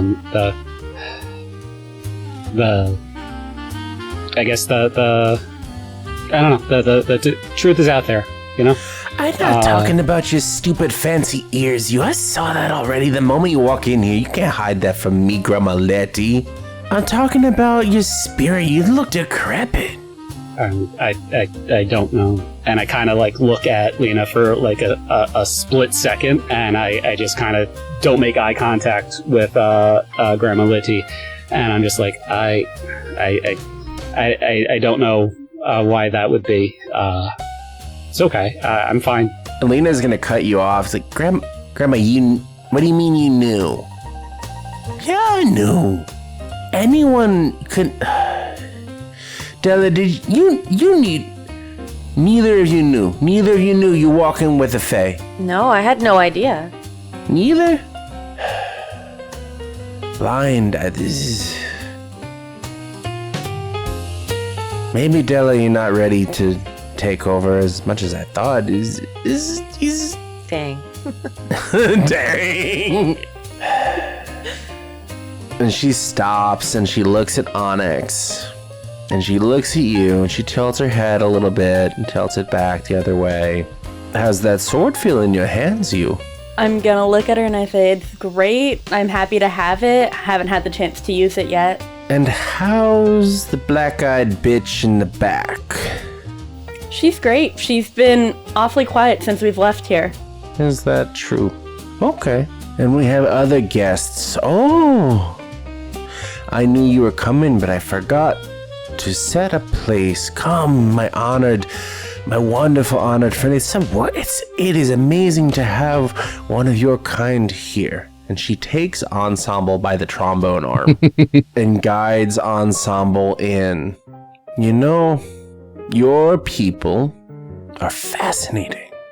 Not quite spirits, not quite living, but the essence of what makes magic. And she holds up her hand and makes a ball of light appear in her hand and then closes it and the light snuffs out. The essence of what makes a magic function. Did you come into existence because you were willed there, or did you come into existence because you manifested yourself? If you don't mind an old lady asking a question. As far as I know, it was from somebody else's will. I don't think I had anything to do with it. And how does it feel to be alive? So much of us take that for granted. We don't think about what it's like to be alive, but you, going from existing without life to going into existing with life, to having no self-will, to having self-will, to having no thoughts of your own, to having an entire mind.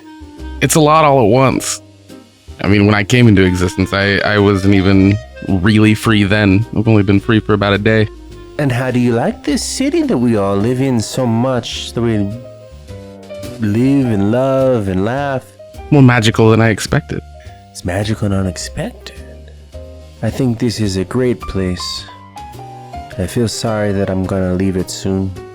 And you, in the back, you smell like piss and vomit. Not piss and vomit. Just piss and vomit? And a little poop. Yeah, there's a little bit of shit. Don't forget about the little bit of shit. Just a little. She casts an upcast version of Prestidigitation on Zeb and cleans him of all of the soiled that he has made himself over the last day. Thank you, ma'am. My name is Zebulon Cold Springs, and I don't have a shadow. What does that mean? Am I going to be okay? And let me guess, you had a shadow before you visited the collector. Is that right? I believe so. He always wants to make things more interesting. He took from each of you. He took your anonymity, my elf friend. He took... I don't think you even know what he took from you, you gator you. Yeah, you in the back, the big lumbering gator man. You gonna say hello or you gonna just stand there? So I was waiting for a point to interject. I wanted to ask a question, but you were doing so well, and I didn't want to interrupt you. So Chomp has never been really on the surface world in broad daylight. How many weird looks is he getting? Let's just say there was a wide berth between the rest of the population and you guys as you walked through the city. Okay. Noted. I don't know, he didn't take anything, I just got this weird glass thing. You smell like death.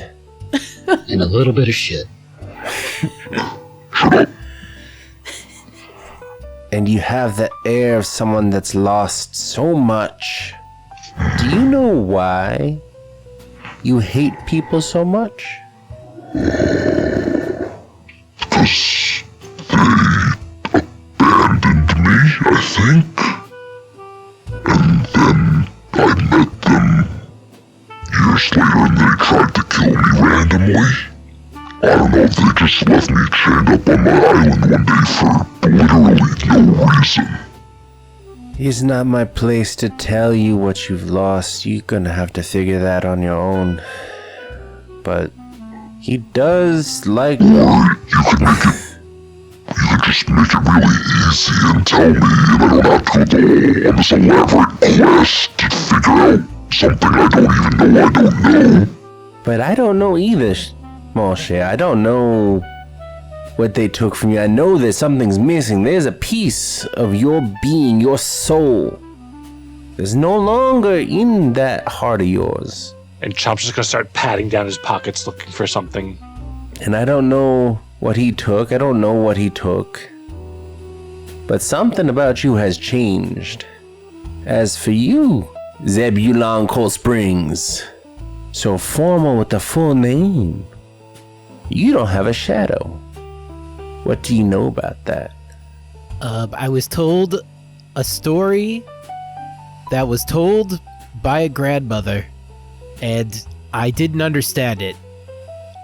And that's all I know. How do you feel right now? I feel like vomiting. Please tell me if I'm going to be okay or not.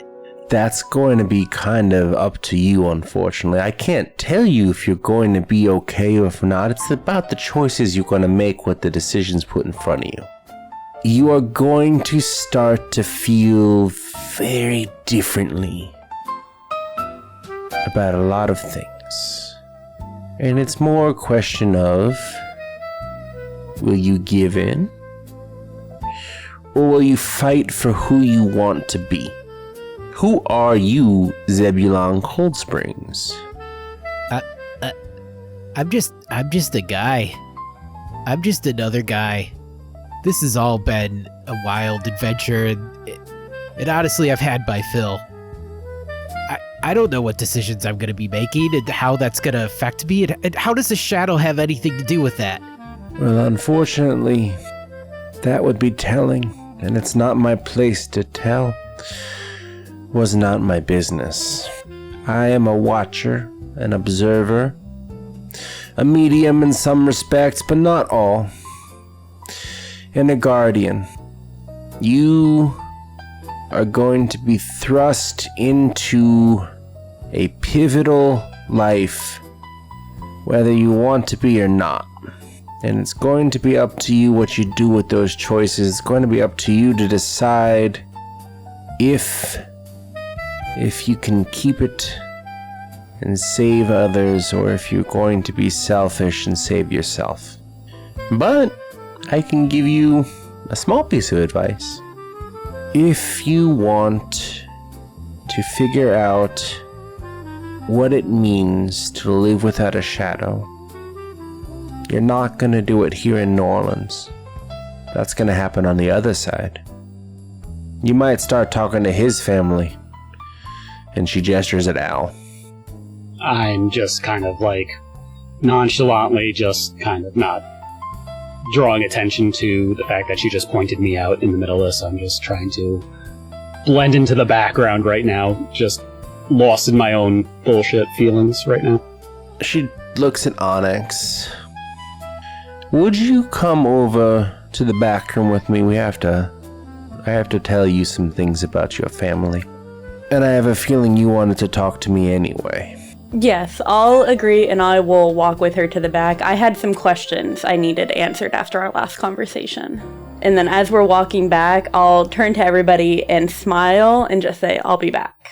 The rest of you are alone in the front room of the shop. It's got drawn curtains and sort of faded glass windows. Different candles are lit. Herbs and incense burn. There are shrines to several of the Loa. Is anyone looking for doing anything? Or is anyone trying to eavesdrop? Nope. I am gonna go up to the others that were with me in the shop and just ask. I don't remember giving anything to that dude in that place. Do you remember me giving anything to him? No. I don't remember. No, man, I don't either, but I don't have a shadow, so I don't know what any of that meant. Are Onyx and the grandma walking through a door and they're like closing the door behind them? They're through sort of a thinly veiled, like, pole curtain into a back room. Can I drop my body off in a corner and kind of float on in there and do a little eavesdropping? Are you doing this stealthily? Yeah, I would like to do it stealthily. Okay. Roll a stealth check. Okay, 17. I would say that's probably above most people's passive perception. You're able to sort of slump down in the corner and float off. I don't mind if the people in the room that were with me saw me. I just don't want Onyx or the grandma to see me. Everyone else is fine to see me do whatever I just did. I don't think they would be paying attention to you. We're going to jump to Onyx and Grandma Letty's scene.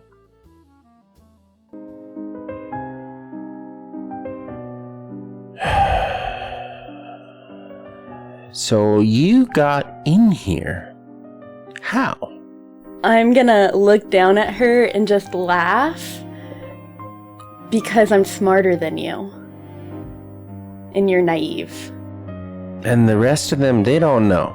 Not yet. I will come back, and I will be the head. I will be running the show.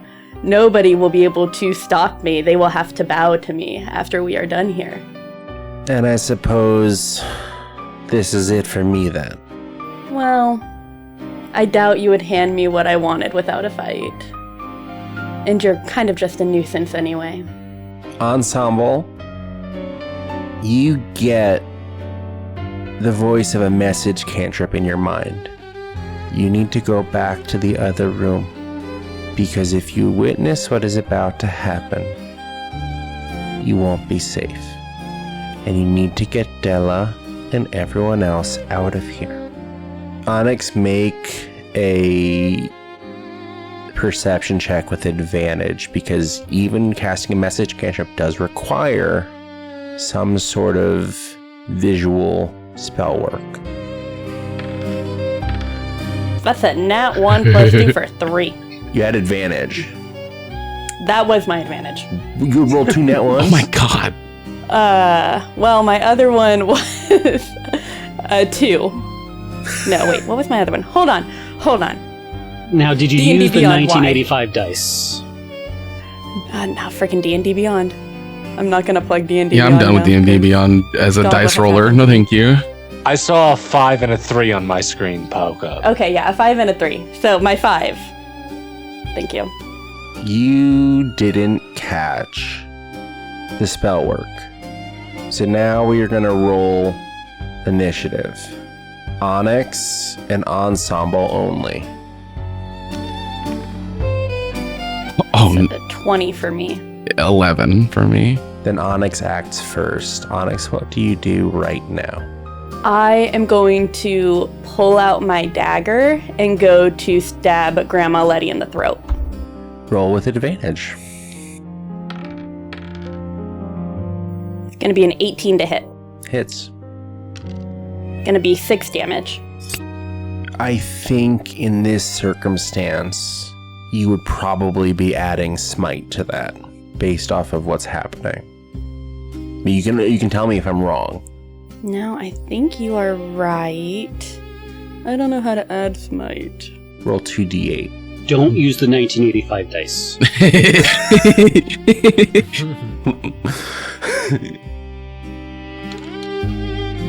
So that's gonna be another plus 3. So a 9. Aiming for the throat was very smart. The blade sinks in and severs her vocal cords. She doesn't drop. 9 points of damage is not enough to drop someone like Grandma Letty. But when you have no vocal cords, it's really hard to cast spells. Do you have any bonus actions you want to take? Before I continue, can Onyx, actual Onyx, can she do anything? She does have 1 health. She has 1 hit point that currently the person behind the reins does not know about because of a secret nat 20 death save that Onyx rolled. I'm watching Eric's face jump around. I can't wait to get the audio from this. I want to listen to this episode. Onyx, make a wisdom save. It's a 19 plus 4 for 23. Let's go. You have to say that was with the 1985 dice. Brought to you by D&D Beyond.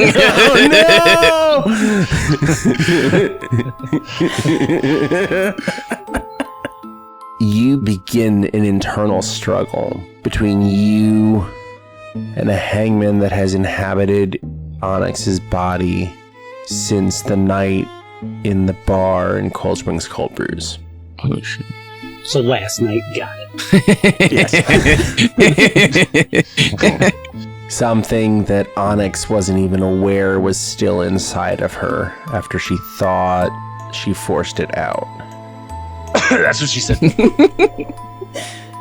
The hangman inside of your psyche, the one that dealt you a crippling, deadly blow that you only survived by the sheer will of your internal conflict with your own self. A nat 20 death save is crazy, considering you had rolled 2 failures already when you rolled it. Fun fact, Onyx almost real died this episode. I'm gonna roll a check for the hangman, and we are going to see what exactly happens in this moment before Ensemble gets back to the group, because this is all happening in seconds, and it wouldn't be a wonderful encounter with the hangman if we didn't have. I rolled a nat 1. Brought to you by 1985. No, this was brought to you by some shitty Amazon dice company that makes metal dice. This was my orange metal die that I roll for most of my rolls because I really like the color orange and I like the way metal dice feel. 1985 games, if you want to send me metal dice, I'll use your shitty metal dice too. How dare you say 1985 games are shitty dice? These are quality dice brought to you by 1985 games. Onyx on a 24, because I think that's what you said you rolled. A 23. 23. What happens to the hangman on a nat 1? That's a great question. Inspired by Zeb, she pukes him out. Yeah, just black goo.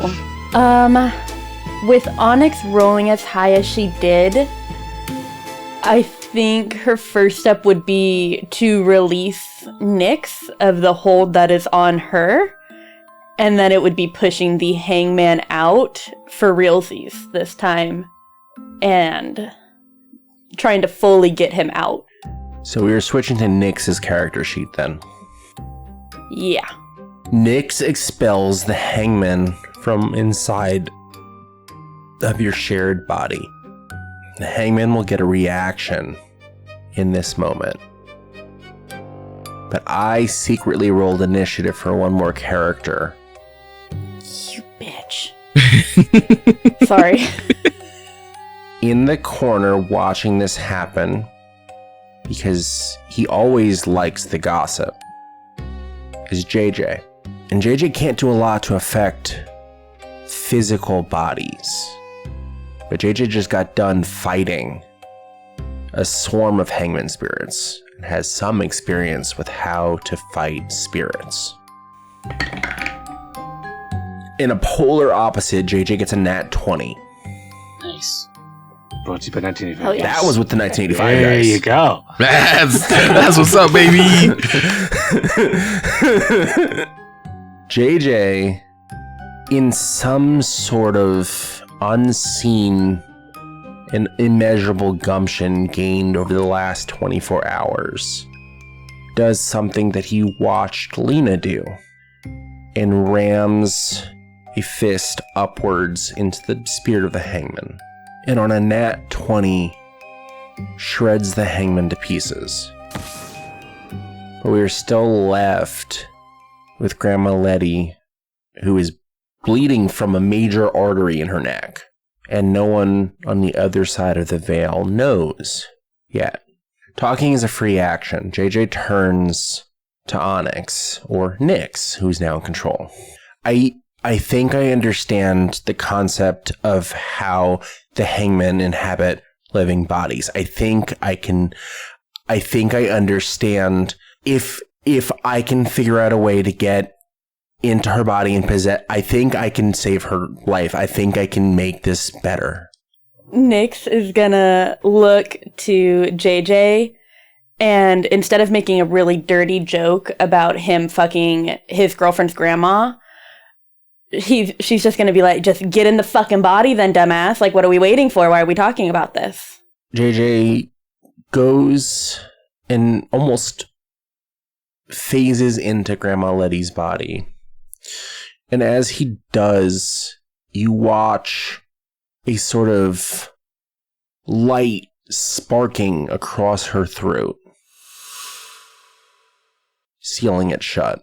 Okay, this is interesting. At this point, Ensemble's back in the other room.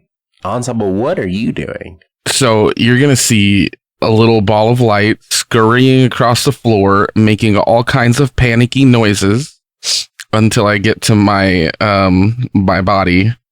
And then you can finally understand exactly what I'm saying, which is some crazy shit's going down in the next room. I just watched your grandma. Well, she's not doing too great. We should probably go in there. Let's get in there. Come on, go, go, go. Della kind of takes off towards the rec room. I'll follow too. Just, I hear shit's fucked up. I'm gonna be helpful. You all enter and see a pool of blood on the floor. Grandma Letty's clothes are covered in blood. There's no wounds. You also notice that Onyx's eyes are that pitch black that they were the night before. Hi, Del. I guess it's time that, I'm in, I have a body now, technically. It's your grandma's body. I think it's time we had a conversation about some things. I need everyone to make wisdom saves with disadvantage. Well, JJ's secretly a dick. Oh, gee whiz. Is this a magical effect? I got a 15. It's a spell. It says that I have advantage on wisdom saves against poison or magical effects. So would that cancel out this disadvantage? Yes, it would. Hell yeah. And it's not a charm, right? It's not a charm. I don't know why I keep clicking on D&D Beyond. Why do I do this? I did the same, and I rolled terribly. Well, it's just slow. It's just, I've also looked it up that so many people are having the same issue and no one has a fix for it. And yet everyone at this table seems to have these 1985. I know! And I would just like to add, I rolled 2 dice, and the 1985 dice did in fact roll higher. It's just science.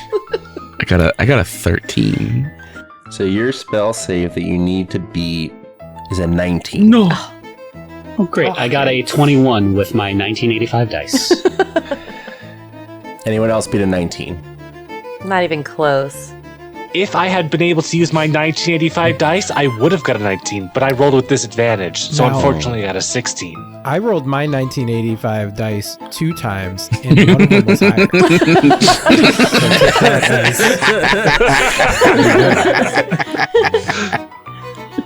It was a 4. Man. Al, is there anything you would do in this moment as you feel a spell collide with you and you resist past it? Everyone else is frozen. The spell's coming from Grandma JJ. Grandma JJ. Grandma JJ.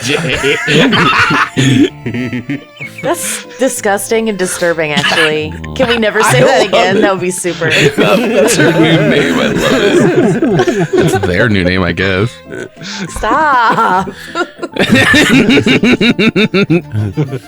Della, your boyfriend's inside your grandma. Don't say that. And Cut it. that's another one for the soundboard. Anthony, If go I ahead and had a just take nickel for that every time I timestamp heard down. Yeah. I stamped So, is the spell coming from Grandma JJ?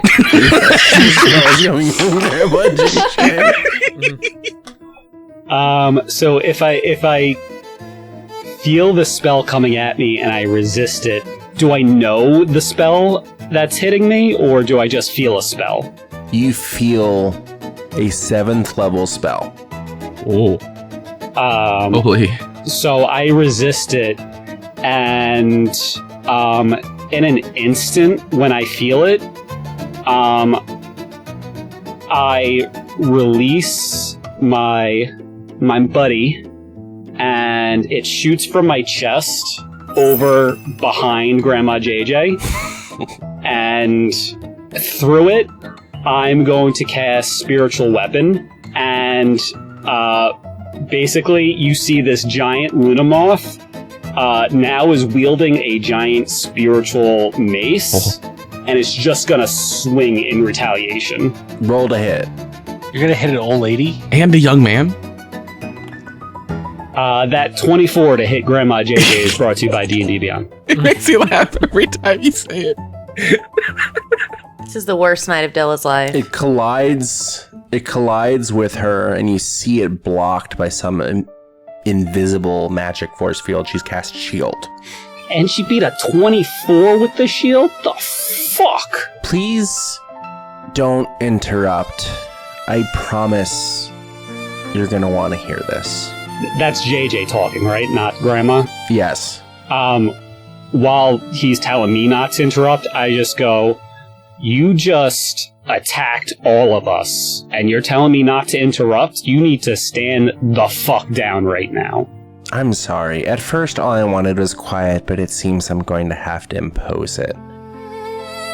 Die.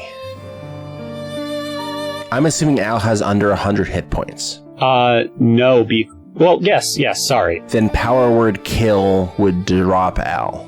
Yep, so my measly 28 hit points goes to 0 instantly with your power word kill that for some reason Dela's boyfriend is using against me. Well, remember that Dela's boyfriend is inhabiting the body of a 20th level sorcerer. Yeah, and apparently JJ is a dick. So suddenly, I don't look so bad because I was just secretly an elf. So everyone else is frozen, and Al is dead on the floor. At first, all I wanted was quiet. I wanted an ending. I wanted to fade with the comfort of believing it had all meant something. You hadn't simply just survived me. That's what happened, was tragic, not convenient. And that lie lasted kind of longer than I expected, Del. Death gives you time. A little too much of it. Time to replay moments that you smile through. Time to feel the exact instant you chose yourself over me. Again and again until it kind of stopped feeling accidental. Still, I waited. I hoped you'd notice the weight that you were dragging behind you. The fact that my soul, my very essence, was tethered to your living existence. And you never did. This body is warm. Do you know how obscene that feels? How generous the world suddenly becomes when you stop asking permission? Your grandmother understood power. She respected it. She fed it. I honor her far more than you ever honored me. You call it possession. I call it proximity. I call it fair. You bound me to your soul and walked away, and I learned every contour of that bond, every weakness, every way it tightens when you're afraid, every way your entire lineage controls spirits. I don't need to kill you. That'd be easy. I need you to know, to feel the weight of every choice settling properly at last. I need you to stop pretending that you were the hero of this story. We're together forever. I died. And first, I will set things right between us. You owe me more than apologies, whispered to a grave. You owe me balance, understanding, and if a little pain is required to teach that lesson, well then pain is a language that I think we can all stand to learn to speak a little bit. He did. And look where he is now. He's laying on the floor. Oh, don't fucking cower. You watch tears pouring down Lena's eyes while she's frozen in time. He lied to you. And you're weeping for this man that is nothing anymore. Live. And she casts Revivify on you. My eyes shoot open. Is that better? Is that better? He's alive again. Look at that. Don't worry. I'm not cruel. not without reason, I brought him back. Once our account is settled, once you finally understand what you did and what it cost, I'll turn my attention elsewhere. There are systems that I am seeing ever-presently need correcting, and I finally have the ability to do something about that. People like your family believing that they can control the patterns of life and death and the tether between real and unreal. The world is full of people that believe they can act without consequence. After that, after you're finished screaming inside your own head, I'll move on. There are larger patterns to unravel, older lies. Structures built on the assumption that no one is watching from the other side. I've been on the other side, Del. I am watching. So look at me. Look at what you loved and look at what you made and understand this. I didn't come back wrong. I came back honest. You were my first mistake. I promise you, I won't make another. So stand still. Listen closely. This is the last reasonable thing I'm going to say to you. Leave. All of you leave. I won't bother you if you don't bother me. I got what I wanted. I have a living body. I have power. And I have a purpose. So leave. And today you get to live. And that's where we'll end today's episode. What the fuck? Fuck that guy. No kidding. He's kind of a dick. Do you like that guy? Joe, your boyfriend sucks. He got with your grandma and ran off. He got in your grandma and ran off. Oh, don't say it like that. Oh. Thank you for listening. We've been Saving Throw Society, and our cast includes... My name is Katrina Kenny. My pronouns are she and her, and I am playing Onyx and Nyx. My name is Joe Gailey, he, him. And I play Zebulon Cold Springs. Hey everyone, it's Alexis. I play Della Darkel. My pronouns are she, her. My name is Anthony Corletto. My pronouns are he, him, and I am playing Al. I'm Rowan Moss. They, them. I play ensemble. Hi, my name's Eric Trulick. He, him.